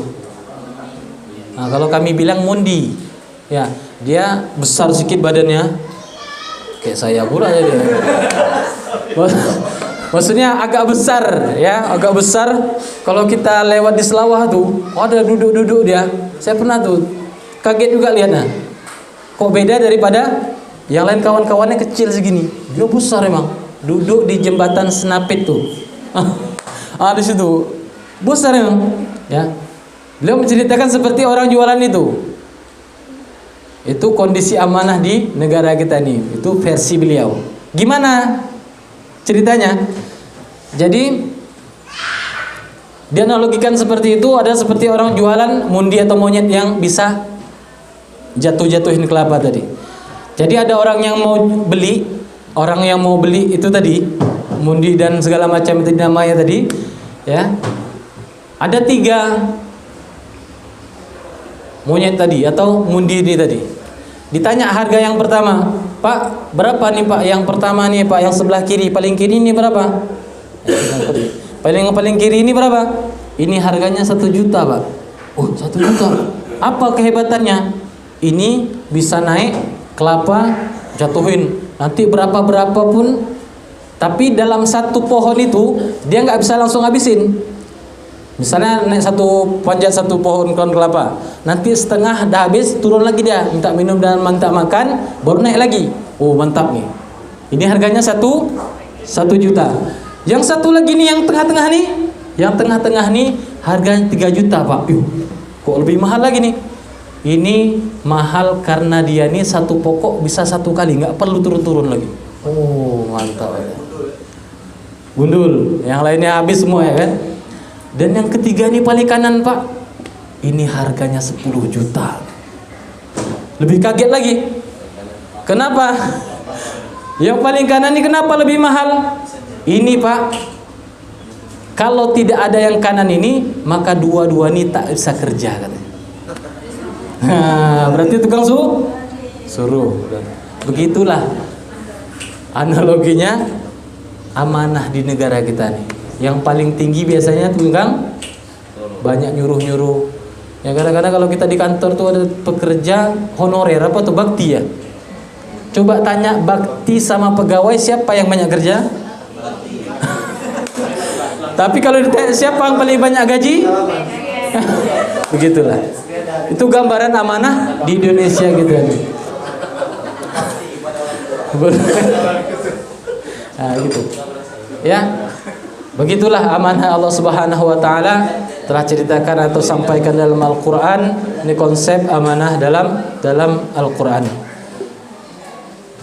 Ustaz-ustazah yang kami muliakan karena Allah Subhanahu wa taala, ini kita sudah berada di bulan Rajab tanggal 15 kalau nggak salah. 15 ya? 15. Artian kalau ya kan, kalau kita melihat tanggal tadi sekitar Pak Kepala tadi sampaikan sekitar 40 hari lagi kita mau nyambut Ramadan. Bagaimana kita menyambut dan agar bisa Ramadan yang akan kita lalui nanti lebih bagus lagi. Yang kemarin bagus Ustaz, mantap. Bagaimana ke depan nanti bisa lebih bagus. Maka pesan singkat saya untuk kita menjaga agar bagaimana Ramadan kita ke depan ini lebih bagus adalah bagaimana kita menata hati kita kepada Allah Subhanahu wa taala. Bagaimana menata hati kita berpikir positif. Tidak pernah kita husnuzon suuzon kepada Allah Subhanahu wa taala. Apapun takdir Allah Subhanahu wa taala hari ini, inilah yang terbaik untuk kita. Ustaz, hari ini rumah saya kebanjiran misalnya. Rumah saya kebanjiran, habis semua sopa-sopa dan segala macamnya. Tapi kalau orang yang mau berpikir positif, mau berpikir baik kepada Allah Subhanahu wa taala, husnuzon kepada Allah Subhanahu wa taala, maka ia akan mengatakan apa? Alhamdulillah. Mungkin sofa yang kemarin sudah lama, Allah mau ganti yang baru. Kalau ada duit, ya. Begitu posisinya. Kita ucapkan alhamdulillah. Karena tak ada satupun ketetapan yang Allah Subhanahu wa taala berikan kepada kita ini yang tidak Allah Subhanahu wa taala senangi. Tak ada satu ketetapan Allah Subhanahu wa taala yang berikan kepada kita ni kecuali Allah Subhanahu wa taala akan mengangkat derajat kita. Jadi kalau kita berpikir husnuzon, ya, maka insyaallah kita akan terus bisa menata hati kita. Kata baginda Rasulullah sallallahu alaihi wasallam itu pernah bersabda, khoslatani laisa fawqahuma minal khair, husnuzan billah wa husnuzan min ibadillah. Ya, dua hal yang tak ada di atasnya lagi, kebaikan itu tak ada lagi di atasnya. Yang pertama adalah husnuzan kepada Allah, yang kedua husnuzan kepada hamba-hamba Allah. Tengok kawan besok enggak ngaji, enggak datang pengajian, ya kan? Enggak datang pengajian, tapi kita tengok dia ada naik kendaraan kencang kali, misalnya lewat dari simpang Komodor sampai simpang simpang belah sana polisi apa? Simpang Tugu. Kita lihat dia, kalau orang yang mau buruk sangka, adanya dia tapi nggak datang pengajian, kan kayak gitu, langsung nyolot dan berpikir negatif. Tapi kalau orang berpikir positif atau husnuzon, dia akan mengatakan mungkin dia ada keperluan, ada kepentingan dan segala macamnya. Inilah yang membuat hati kita tenang, membuat hati kita ini lega, sehingga kita tak pernah berpikir kepada Allah Subhanahu wa taala tentang sesuatu yang buruk, tak pernah kita berpikir sesuatu keburukan atau suuzon kepada hamba-hamba Allah Subhanahu wa taala. Maka hati ini harus kita selalu bersihkan, ya kan? Dalam hadis dijelaskan hati ini seperti besi yang berkarat. Nah, maka cara bersihkan apa? Yang pertama, qiraatul Quran. Nah, saya yakin ustaz-ustazah sudah melakukannya. Yang kedua, dzikrul maut. Banyak mengingat mati. Itu tadi cara membersihkan hati. Karena kalau enggak dibarengi dengan hal tersebut, maka hati kita ini makin berkarat sehingga mati kita nanti pun udah susah. Untuk mengingat Allah itu udah payah. Tapi kalau hati kita bersih, insya Allah Allah tuntun kita, Allah jaga lisan kita dengan yang baik-baik dan segala macamnya. Terutama kita akan menyambut bulan Ramadan ini, bagaimana juga kita bisa memaafkan kesalahan orang lain. Ya. Keutamaan orang yang memaafkan orang lain itu luar biasa. Dalam surah Al-Imran itu jelaskan, wasari'u ila maghfiratin min rabbikum wa jannatin 'arduha as-samawati wal ardu 'uddat lil muttaqin alladzina yunfiquna fis sarra'i wad dharra wal kazimina al ghaiz wal 'afina 'anil nas. Ternyata kata baginda Rasulullah SAW, orang yang gagah itu bukan orang yang punya badan berotot, udah gym 20 tahun segala macamnya. Ya, udah kekar otot-ototnya sampai mata-matanya pun gimana mata berotot? Enggak tahu lagi kuping udah berotot ya kan? Mata-mata pun bukan itu orang gagah. Ternyata orang gagah itu bisa menahan amarah dan mampu untuk memaafkan orang lain saat dia mampu untuk membalas. Mampu dia di toko sama anak-anak, kan sakit itu. Ya kan? Tapi tadi karena punya hati yang bersih dan segala macamnya, dia maafkan. Walaupun mungkin dia bisa tinju anak itu, bisa tendang anak itu, dia bisa segala macamnya. Tapi dia lebih memilih untuk memaafkan kesalahan orang itu. Pernah ditanya sama sahabat itu, ya Rasulullah, berapa kali berapa kali saya harus memaafkan pelayan saya atau budak saya? Kata baginda Rasulullah SAW, satu hari kamu harus memaafkan 70 kali. Bukan sekali 2 kali, Ustaz. 70 kali. Jadi nggak boleh langsung marah-marah, apalagi sama anak didik langsung marah-marah, merepet. Habis umur. Habis umur. Cepat berubah. Nah, gitu. Muka pun nggak awet. Kemarin rasanya masih si muda ya kan. Sekarang kok makin tua Ustaz nih bilang. Atau makin tua Ustaz nih dan segala macam. Itu karena sering marah. Sikit-sikit marah sedikit kan. Dan yang paling dahsyat apa? Ustaz-ustaz sekalian, kalau nanti anak tuh tadi dah nggak ada lagi di sini, misalnya di satu tempat itu kan, nggak ada lagi di sini, kadang-kadang dia nggak ta'zim lagi sama kita. Karena apa? Sering marah tadi. Tapi kalau kita sering traktirin, ya kan? Kita lagi makan-makan bakwan, nak panggil kemari. Gimana kabar hari ini? Bakwan yang lagi kita makan, kita belah 2, kita kasih dia. Masya Allah. Gimana? Itu bakwan yang setengah itu, Ustaz, itu akan diingat sampai 60-70 tahun mungkin. Diceritakan sama orang, bahkan Masya Allah kalau dia bisa juga melakukan hal itu kepada anak didik ini, dikasih lagi, Masya Allah. Nampaknya sepele, bakwan tadi setengah lagi. Ada yang kita kasih ada cabenya pula, gara-gara kita nggak mau cabai, kasih yang ada cabai gitu. Tapi Ustaz sekalian, Masya Allah, itu akan dia ingat sampai dia tua.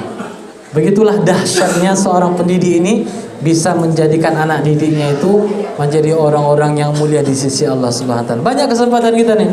Ini kesempatan amal soleh ini sangat terbentang luas untuk kita para pendidik ini. Tinggal bagaimana kita memanage, bagaimana kita membuat hal itu, ide-ide kreatif dan segala macamnya, sehingga anak didik kita ini terkesan dengan kita bukan sesuatu kesan yang buruk, tapi kesan yang baik, kesan yang luar biasa, sehingga nanti mereka setelah mereka keluar atau tidak di sini lagi atau tempat kita ini, dia terus akan mengingat kita dan terus memberikan kebaikan-kebaikan kepada orang lain. Ini jam 9:30. Silama. Ya. Kemarin saya tanya sama beliau, berapa lama Ustaz? 2 jam ya Allah. Apa yang mau saya bicarakan gitu? Berarti saya lama kali. Rupanya kalau udah dekat sama antum nih, waktu yang lama pun jadi sebentar, Masya Allah. Boleh kita buka sesi pertanyaan mungkin kita sharing-sharing atau saya tanya aja sama antum-antum, nah mungkin bisa. Iya. Bisa ditanyakan, bisa dikembalikan. Boleh. Siapa yang mau bertanya mungkin ya perkara Ramadan, ya perkara apa aja boleh. Ya.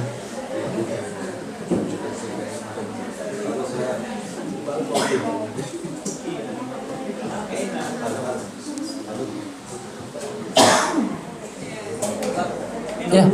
Oh, minum dulu ya. Alhamdulillah.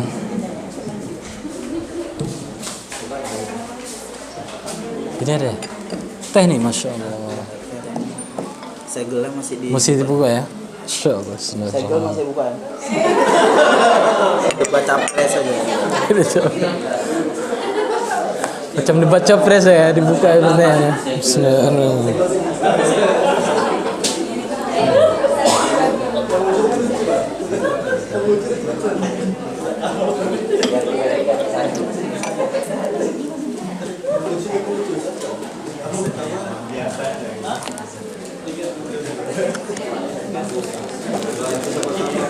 Kalau yang mau kue boleh.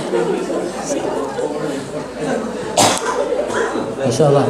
Fadhal ya saudara sekalian, yang mungkin ada pertanyaan atau unek-unek mau berbagi atau ya berbagi pengalaman mungkin gimana, boleh.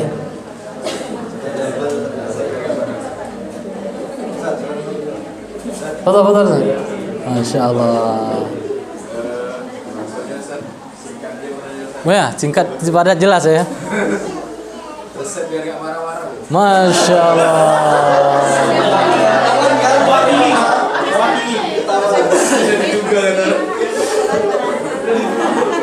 Ini pertanyaan betul-betul singkat tapi padat ini kan. Luar biasa nih. Saya kok jadi semangat jadinya nih. Izin ya, izin berdiri. Resep agar nggak marah. Marah-marah. Ya. Kalau teringat ini kan, kalau kita baca kitab Syama'il Muhammadiyah itu karangan ilmu yaitu Tirmizi itu, diceritakan baginda Rasulullah sallallahu alaihi wasallam nih gak pernah marah, gak pernah mukul. Marahnya kapan? Kepada orang kafir. Itu beliau punya standar. Marahnya kenapa? Kalau beliau disakiti, pernah marah? Gak pernah. Dilempar berkali-kali dengan kotoran hewan dan segala macamnya, beliau marah? Enggak. Bahkan beliau rindu. Ketika nggak ada orang lempar tadi, nyari mana orang kemarin tuh yang sering lempar-lempar. Masya Allah. Maka kalau kita kaji, kita baca lagi tentang sirah nabawiyah ini, Masya Allah, maka hati kita pun pengen nangis saja. Begitu dahsyatnya akhlak baginda Rasulullah SAW. Berkenan dengan marah-marah nih, berkenan dengan akhlak. Maka kalau kita bahas tentang, ada istilahnya sufiyun, orang-orang sufi. Ternyata mengapa mereka mengatakan atau menamakan mereka itu sufiyun? Ya, kalau kita kaji lagi kembali, maka sofa itu artinya apa? Bersih, jernih. Apa yang dikatakan jernih, bersih dan segala macamnya? Mereka berusaha untuk menata hati. Kalau ustazah sekalian pernah umrah atau haji, ya kan, salah satu rukunnya itu adalah apa namanya? Sa'i. Apabila tidak dilakukan, gak sah haji dan umrahnya gitu. Dari sofa ke Marwah. Kenapa dinamakan sofa? Itu dah ada sejarahnya. Mengapa disebut Bukit Sofa? Sofa ini melambangkan apa? Ini perjalanan Siti Hajar. Bagaimana keadaan beliau yang luar biasa. Kalau kita melihat dengan keadaan kita tutup mata ya, kalau kita lihat segini payah kan? Karena banyak tumbuh-tumbuhan, banyak orang segala macamnya. Ini ditinggalkan di tempat yang tandus. Tempat yang amat tandus, nggak ada orang. Tapi pertanyaannya kepada Nabi Ibrahim apa? Satu aja. Ahada min amrillah. Apakah ini adalah perintah Allah? Itu cuma satu pertanyaan. Kalau itu perintah Allah Subhanahu wa taala, maka lakukan. Apa yang dilakukan? Ditinggalkan mereka dengan hati yang betul-betul bersih, tak pernah terfikirkan untuk bersuuzon kepada Allah Subhanahu wa taala. Karena itu tadi yakin bahwa ketetapan Allah Subhanahu wa taala hari ini adalah yang terbaik untuk keadaan beliau hari itu. Sehingga apa? Sehingga dengan kesabaran, dengan berpikir yang positif thinking dan segala macamnya tadi menghasilkan sesuatu yang luar biasa. Apa yang terjadi? Timbul namanya telaga Zam-Zam yang tak akan pernah kering sampai hari kiamat. Dari mana hasilnya? Dari ketaatan, kesabaran, dan kejernihan hati daripada seorang ibunda dan anak yang soleh ditinggalkan oleh suami yang soleh, maka menghasilkan sesuatu yang luar biasa. Maka dinamakan Bukit Sofa, melambangkan apa ini? Melambangkan ketulusan hati seorang istri, karena ini perintah Allah Subhanahu wa taala. Maka dari itu mencoba untuk menjadi seorang sufi yang bisa menata hati tadi ya, orang yang golongan itu namanya sufi, disebut nama sufi gitu. Ada namanya prosesnya dengan tasfiyah namanya. Proses itu namanya tasfiyah. Prosesnya apa? Bisa dilakukan dengan banyak hal. Salah satunya apa? Dengan zikrullah. Dengan banyak sholat, kan sholat itu kan zikir akbar, ya zikrullah. Dengan zikir tadi kita sholat, kita puasa, dan kita segala macamnya. Bayangkan kalau kita lagi lemas, lagi puasa tuh, mau marah-marah sulit atau payah? Sulit. Dah lemas, dah gini, dah nggak sanggup lagi dah. Nah gitu. Itu kan menekan, nampaknya zahirnya saja yang kelihatan. Padahal dalam hati ini kita sedang menekan daripada hawa nafsu kita ini. Maka tadi dengan zikrullah, dengan kita sholat, dengan amal-amal yang lainnya, baca qiraatul Quran dan segala macamnya, itu salah satu trik agar kita nggak marah. Pengen marah aja Ustaz, iya, mau sulit sekali. Namanya menata hati, apalagi sudah biasa. Ada juga orang biasa Ustaz. Cukeh bacut, apa cukeh bacut nih? Senggol sikit aja, langsung. Segala aja. Ya. Ada orang-orang model seperti itu memang. Nah, itu tandanya petinya apa? Dia tadi belum bisa menata hati. Itu tadi dengan baca Quran, zikrullah dan segala macamnya. Maka hari ini ustaz-ustazah sekalian, ujian terbesar kita adalah apa nih? Kalau bahasa ini ya, setan gepeng namanya. Apa namanya? Ya. Maka salah satu triknya itu, karena ada orang memang udah nggak enak dia kalau nggak pegang. Padahal WA nggak ada yang ngirim pesan Ustaz. Di Instagram pun nggak ada yang DM dan segala macamnya kan. Tapi pegang, taruh lagi gitu. Pegang lagi, taruh lagi gitu. Apalagi yang kalau di belakangnya ada pohon apel, pohon pula apa? Pohon buah apel itu kan. Itu memang sengaja di gini-gini kan lagi pula lagi. Biar nampak ya kan. Ini luar biasa nih. Ternyata hati kita pun bisa rusak gara-gara wah ini ada cerita hoak dan segala macamnya. Udah palak sendiri kan segala macamnya. Tadi. Maka salah satunya tadi obatnya, saya lupa bawa obat tadi. Itu adalah tasbih. Nah, itu pengimbangnya. Kalau enggak dipegang ini, ya kan? Pegang tasbih, insya Allah bisa diimbangi. Tapi kalau enggak, dia tengok, padahal enggak ada perlu gitu. Tapi kalau kita dengan, ya, kan Ibnu Athaillah Iskandari itu bilang kayak gitu juga. Kalau aku melihat tasbih, aku teringat zikir. Kalau aku melihat sajadah teringat salat. Nah, gitu tadi. Bukan berarti kita ini menjadi dan segala macamnya orang mengatakan ya kan, apa pakai tasbih segala macam. Bukan itu. Kita melihat untuk apa tadi? Untuk menjadi benteng diri kita ini, pengingat. Sebagai pengingat tadi. Seperti kita melihat sajadah, pengen salat dan segala macamnya. Jadi kita melihat tasbih ya, untuk kita biar teringat zikir, walaupun kan bisa dengan tangan misalnya. Alhamdulillah, orang yang sudah bisa membiasakan dengan ini udah luar biasa. Tapi berapa banyak yang tangannya nganggur-nganggur aja? Nah, istilahnya kan, banyak nganggur-nganggur aja daripada dipakai untuk zikir. Padahal semuanya akan ditanyakan. Innas sam'a wal basara wal fuada kullu ulaika kana anhu mas'ula. Semuanya akan ditanyakan. Tangan, mata dan segala macamnya. Kalau kita pakai zikrullah kan luar biasa. Gitu.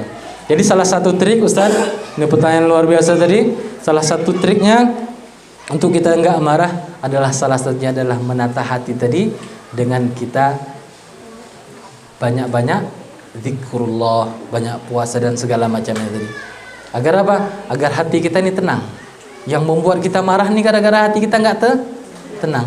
Kita misalnya lagi dikejar utang, Ustaz. Misalnya, mungkin ada yang pernah ini tanggal sekian, udah mau sampai tanggalnya. Kadang-kadang kayak gitu kan. Cerita realistis. Itu kadang-kadang nggak berpikir payah lagi dah tuh. Itu cepat kali memacu untuk marah tuh. Ditanya sedikit sama anak aja, ya kita makan apa? Apa kau tanya makan? Makan aja kau pikir. Gitu. Padahal dia,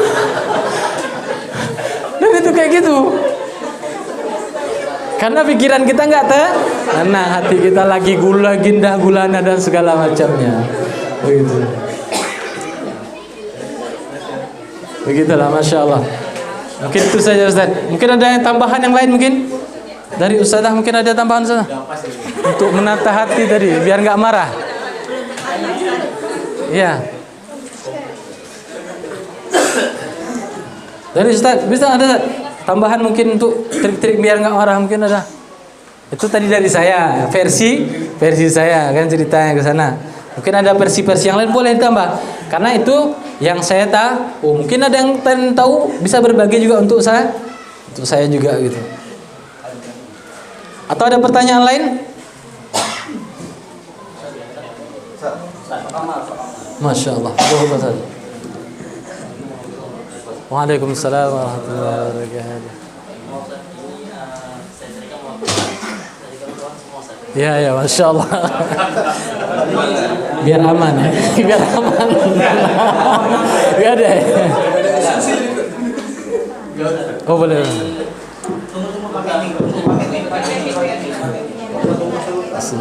Mengenai hutang Ustaz. Menyikapi hutang itu Ustaz, itu bentuk dari kemudahan rezeki dari Allah SWT atau sebaliknya Ustaz. Orang kadang memahaminya rezekinya seret karena kurang ibadah atau lain sebagainya. Bagaimana Ustaz?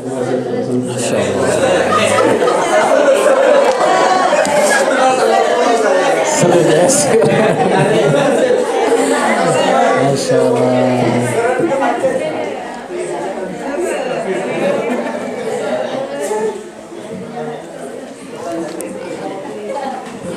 Ya, pertanyaannya luar biasa nih ya. Ini mewakili dari kawan-kawan tadi. Masya Allah. Jadi nyambung juga ke sana tadi arah-arahnya ke sana. Iya. Karena kalau kita lihat utang piutang nih nyambung dengan takdir Allah. Ya kan tak ada yang lepas nih dari takdir Allah. Berarti ini takdir Allah Ustaz. Iya takdir Allah. Tapi bagaimana kita menyikapinya? Kadang-kadang orang udahlah mencuri aja lah katanya.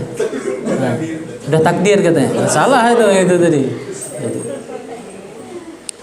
Jadi ustaz-ustazah sekalian yang kami muliakan karena Allah Subhanahu wa taala, masalah rezeki ini adalah karunia Allah. Allah Subhanahu wa taala memberikan solusi-solusi. Salah satu bab rezeki yang paling tinggi itu adalah takwa. Maka ayatnya jelas ya, wa may yattaqillaha yaj'al lahu makhraja wa yarzuqhu min haitsu la yahtasib.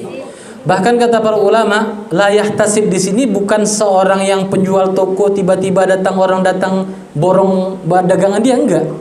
Bahkan yang tak pernah terpikir sama dia. Tidak ada sahabat itu, ya kan? Dia lagi dua itu istilahnya buang air besar, ya kan? Tiba-tiba ada tikus bawa emas untuk dia. Mengadu kepada baginda Rasulullah SAW. Itu karunia. Seperti cerita kayanya Abdurrahman bin Auf, ya kan? Karena kekayaan yang luar biasa, ya kan? Karena keimanan dia tinggalkan semua kekayaannya di kota Mekah. Demi keimanan Allah ganti apa? Ditawarkan oleh sahabat Ansor karena tahu ini adalah miliarder yang datang ke kota Madinah. Maka pandai, ada sahabat Ansor yang kaya raya, ditawarkan setengah daripada harta dia ambil. Istrinya 2 waktu itu. Ditawarkan satu. Kalau Ustaz jangan satu, gimana mau nawarin? Masih satu ya. Ya, ditawarin setengah enggak mau juga. Beliau hanya mengatakan apa? Tunjukkan aku pasar. Begitu. Dengan beliau ini tadi saking kayanya, nggak tahu lagi harta udah di mana-mana segala macamnya. Pernah suatu ketika beliau ini sampai nggak mau lagi berdagang, takut. Karena apa? Karena takut nanti hartanya dihisap oleh Allah Subhanahu wa taala. Ngeri ini. Ya kan, harta nih dan segala macamnya. Maka dia terpikir, udahlah kurma-kurma yang ada nih biar busuk-busuk dan segala macam. Itu kan ada kisahnya tuh kan. Ternyata di suatu negara, suatu tempat itu dibutuhkan apa? Obat daripada penyakit itu adalah kurma busuk. Laku juga. Menunjukkan apa? Kekayaan itu adalah karunia dari Allah Subhanahu wa taala. Ada orang dikasih kaya dan dikasih kembali gitu.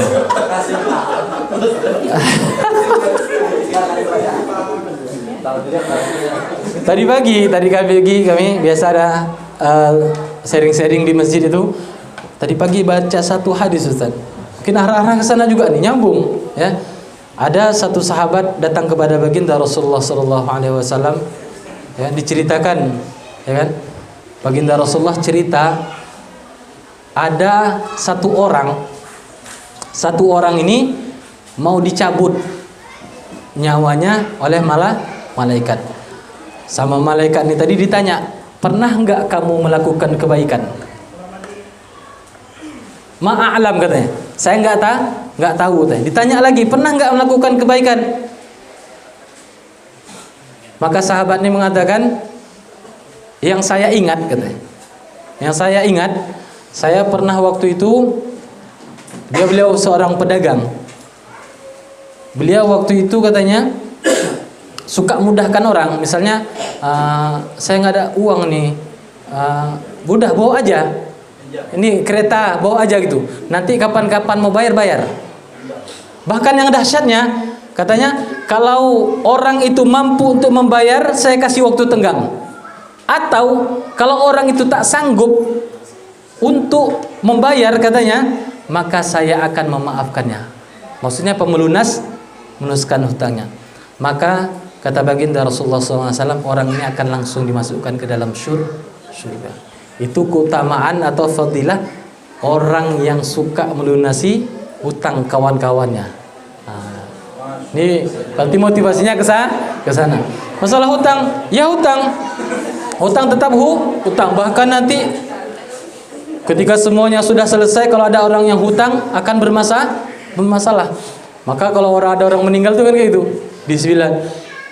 Bagi orang yang pernah dihutangi, ya kan, suruh jumpa ahli waris biar nggak ada masalahnya segala macamnya. Jadi untuk itu kita ini telah ditetapkan Allah Subhanahu wa taala sesuatu untuk kita. Kadang-kadang Ustaz-ustazah sekalian, mohon maaf, kadang-kadang ada sesuatu yang mungkin kita nggak sanggup, tapi kita maksa. Kita nggak sanggup, tapi kita maksa. Sehingga apa? Akan memberatkan untuk kita. Seharusnya kita naik sepeda motor, ini contoh nih, karena sepeda motor dah oke aja gitu, nggak ada masalah. Tapi tengok orang kok pakai mobil enak kali, nggak kena hujan, nggak kena petir, nggak.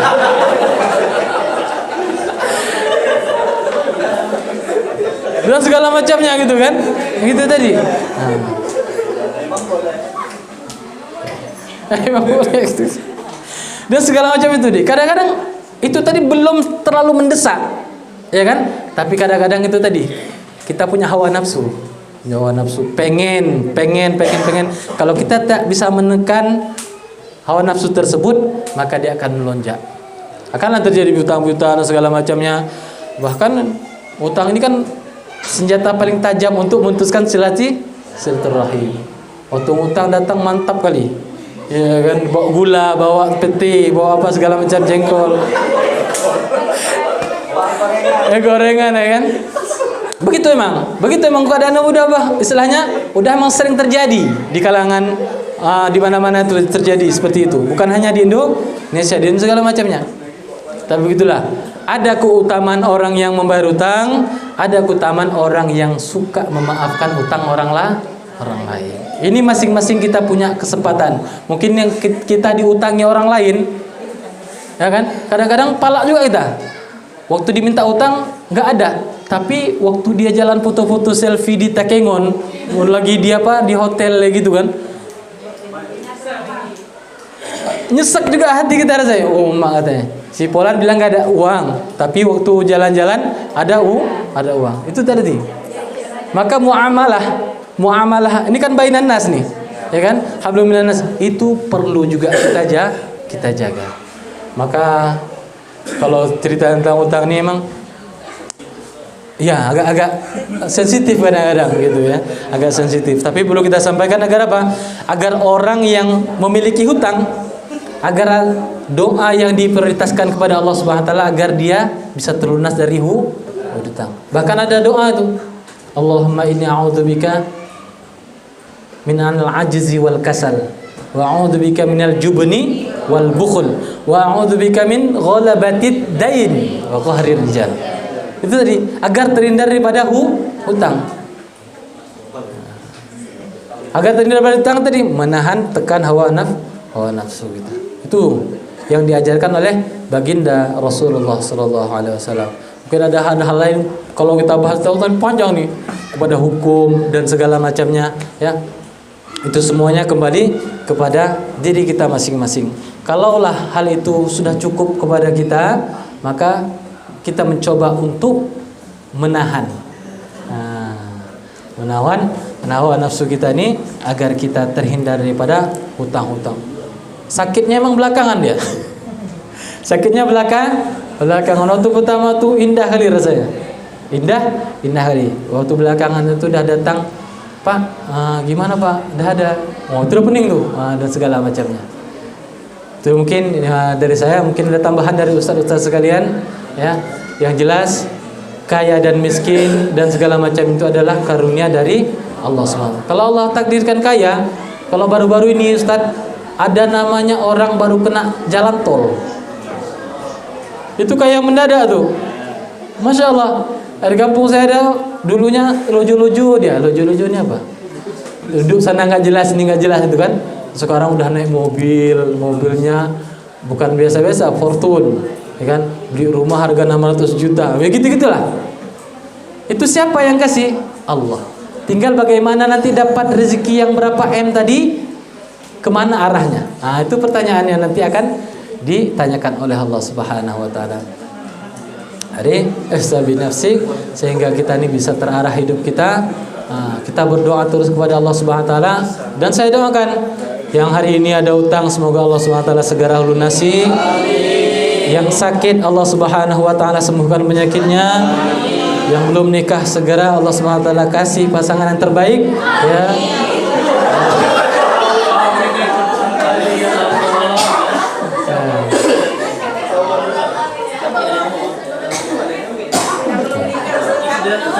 Wallahu a'lam.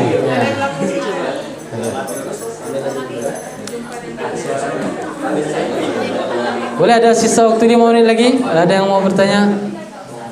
Dan mohon maaf tadi memang agak telat tadi. Rencana jam 7, perasaan cepat tadi. Kan? Rupanya karena kondisi jalan, kan? Agak terlambat. Saya mohon maaf juga kepada ustaz-ustaz semuanya. Mungkin ada 5 menit lagi boleh? Satu pertanyaan lagi atau yang oh ya, tadi ustaz-ustaznya. Sekarang ustazah hanya satu pertanyaan boleh?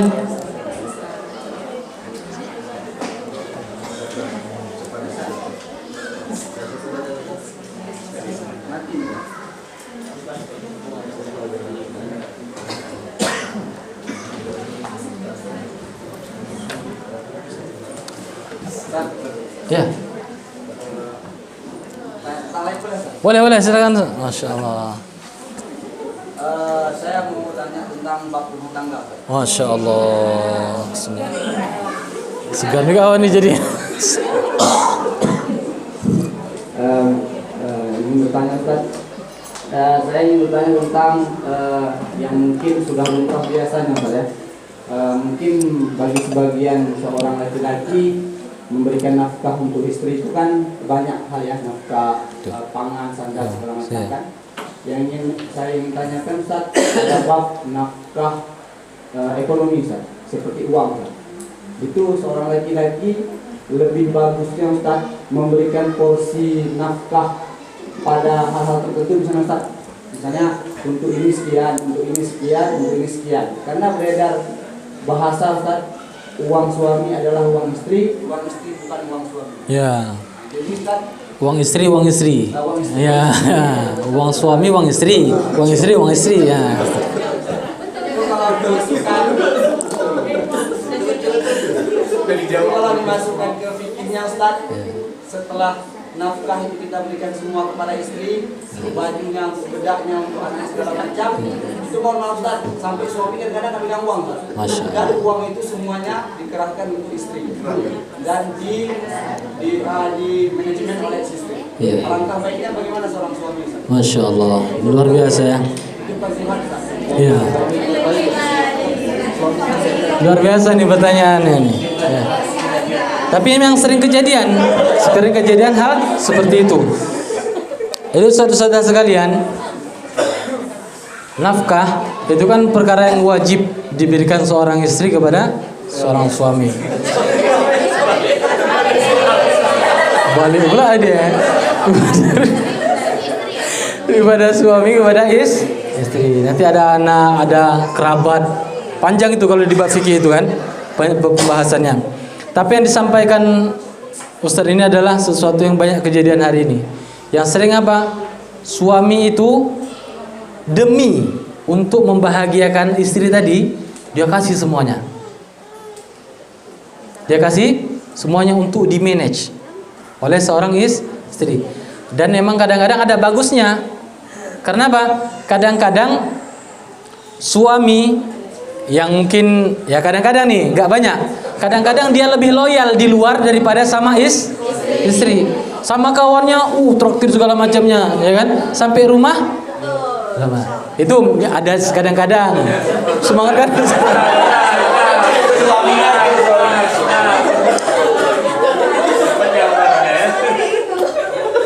Ada yang kedua, ternyata telah diteliti, pernah dengar mungkin Dr. Aisyah Dahlan cerita itu, ternyata itu bisa berbahaya Ustaz. Bisa berbahaya.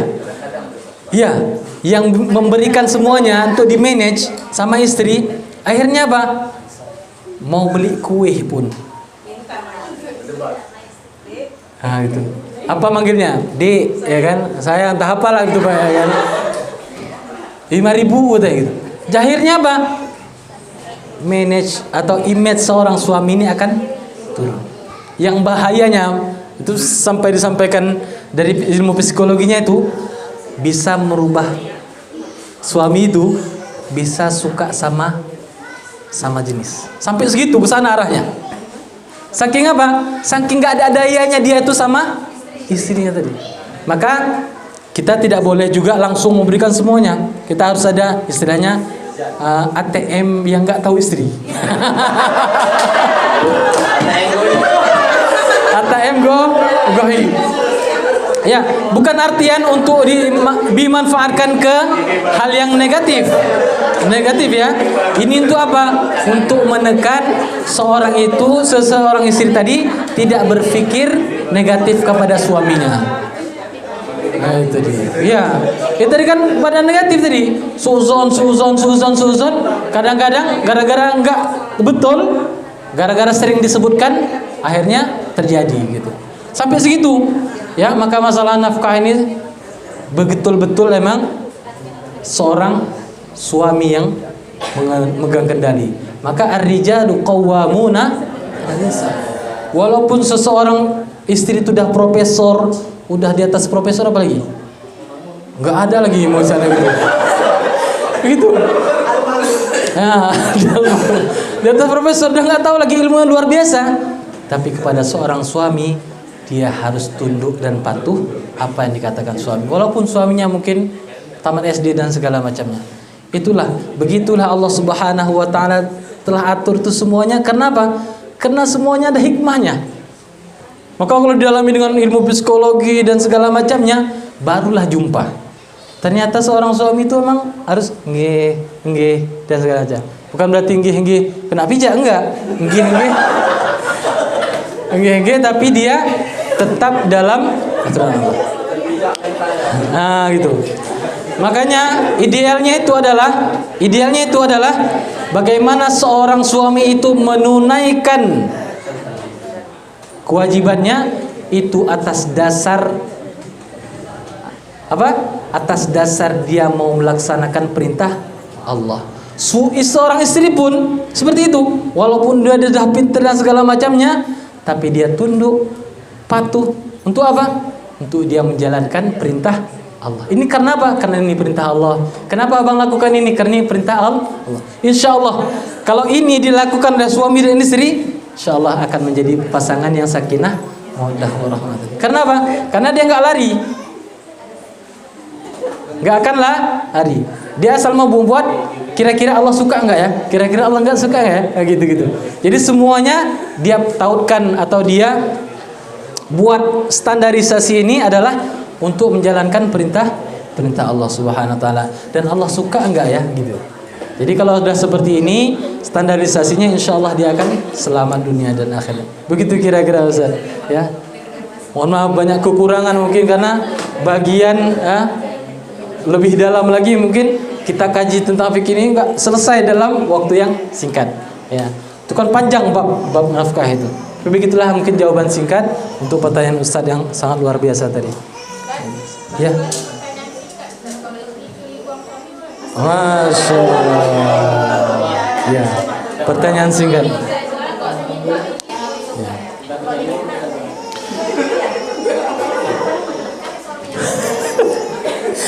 Itu kan kadang-kadang kalau pertanyaan itu kadang-kadang emang sebenarnya nggak mau dilakukan. Ya kan? Tapi karena dah terpaksa gitu bahasanya ya kan. Ada kesempatan pula tuh. Ada pula tergantung jubah atau baju suami di sangkutan ya kan. Ada uang merah-merahnya di situ. Nah, gimana? Maka kalau ditanya kepada hukum tetap tidak enggak boleh. Apapun kepentingan kita, keperluan kita sampaikan kepada seorang suami. Kita sampaikan apa aja itu biar terbuka. Dan seorang suami yang baik itu adalah yang lemah lembut kepada seorang istri. Sampaikan, Dik, sebenarnya apa mau ngasih, Dik? Cuman ini maksudnya nampaknya tanggal itu udah dekat, dia abang mau bayar utang ada atau mau bayar keperluan yang lain. Nggak mungkin seorang suami itu ya membuat istrinya menjadi tersiksa. Kalau dia betul-betul menjadi seorang suami yang baik, pasti dia pengen bahagiakan gitu. Bahkan kalau dia nggak ada uang pun, tapi kalau dibilang Papa, ini skincare mama udah mau habis nih gitu, dia akan berpikir gitu. Ada day cream, ada neck cream, ada segala macamnya ya kan. Itu memang sudah menjadi kebutuhan seorang istri agar apa? Agar terlihat menawan di depan suami. Ya, jadi suami pun janganlah pelit-pelit kali. Nah, gitu. Jangan pelit-pelit kali. Tapi seorang istri itu tetap harus dia menyampaikan, ya, minta izin kepada suaminya, walaupun ya kadang-kadang itu memang sudah mendesak dan segala macam. Lebih ahlannya itu tetap disampaikan kepada seorang suami. Ya, syukron, itu saja mungkin. Ya, karena waktu itu sudah habis, ya, rasanya pengen lama-lama lagi sama ustaz-ustazah sekalian, tapi waktu yang diberikan sudah habis. Kita ucapkan alhamdulillah kita bisa berbagi hari ini. Saya berterima kasih kepada ustaz, ustazah semuanya, kepala sekolah dan semua pengurus, ya, yang telah sudah kirinya mempertemukan kita di tempat yang mulia ini. Dalam sesi yang mulia ini kita bahas tentang Al-Quran, tentang kitab-kitab Allah Subhanahu wa Ta'ala, ya. Semoga dengan pertemuan yang singkat ini mengantarkan kita lebih taat kepada Allah Subhanahu wa Ta'ala, mengantarkan kita lebih semangat lagi untuk mengamalkan sunnah-sunnah Rasulullah Sallallahu Alaihi Wasallam, dan lebih semangat lagi untuk kita mengkaji, mendalami dan terus mendalami Al-Quran, sehingga kita nanti dimatikan Allah oleh Allah Subhanahu wa Ta'ala dalam keadaan husnul khotimah, dan Allah Subhanahu wa Ta'ala mengampunkan dosa-dosa kita semuanya. Amin ya rabbal alamin. Dan kita juga dengan berkat majelis ilmu yang penuh berkah ini, kita doakan kedua orang tua kita, mak ayah kita yang hari ini Allah Subhanahu wa Ta'ala telah panggil mereka. Semoga Allah Subhanahu wa Ta'ala ampunkan dosa-dosa keduanya. Allah tempatkan di sisi Allah Subhanahu wa Ta'ala di sebaik-baik tempat, dan Allah jadikan sebagai ahlus syurganya Allah Subhanahu wa Ta'ala. Apabila kedua orang tua kita yang masih ada, semoga Allah Subhanahu wa Ta'ala berikan amal-amal soleh kepada beliau keduanya, memberkahi umur beliau, memberkahi rezeki beliau, dan Allah Subhanahu wa Ta'ala matikan dalam keadaan husnul khotimah, dan Allah Subhanahu wa Ta'ala ampunkan dosa-dosa kedua orang tua kita. Amin ya rabbal alamin. Itu saja mungkin yang bisa saya sampaikan. Mohon maaf banyak kekurangan atau kata yang tak berkenan di hati ustaz-ustazah, saya mohon diperbanyak maaf. Al-afwu minkum. Kita tutup majelis yang penuh berkah ini dengan sama-sama membaca doa kafaratul majlis. Subhanakallahumma bihamdika asyhadu an la ilaha illa anta astaghfiruka wa atubu ilaik. Assalamualaikum warahmatullahi wabarakatuh.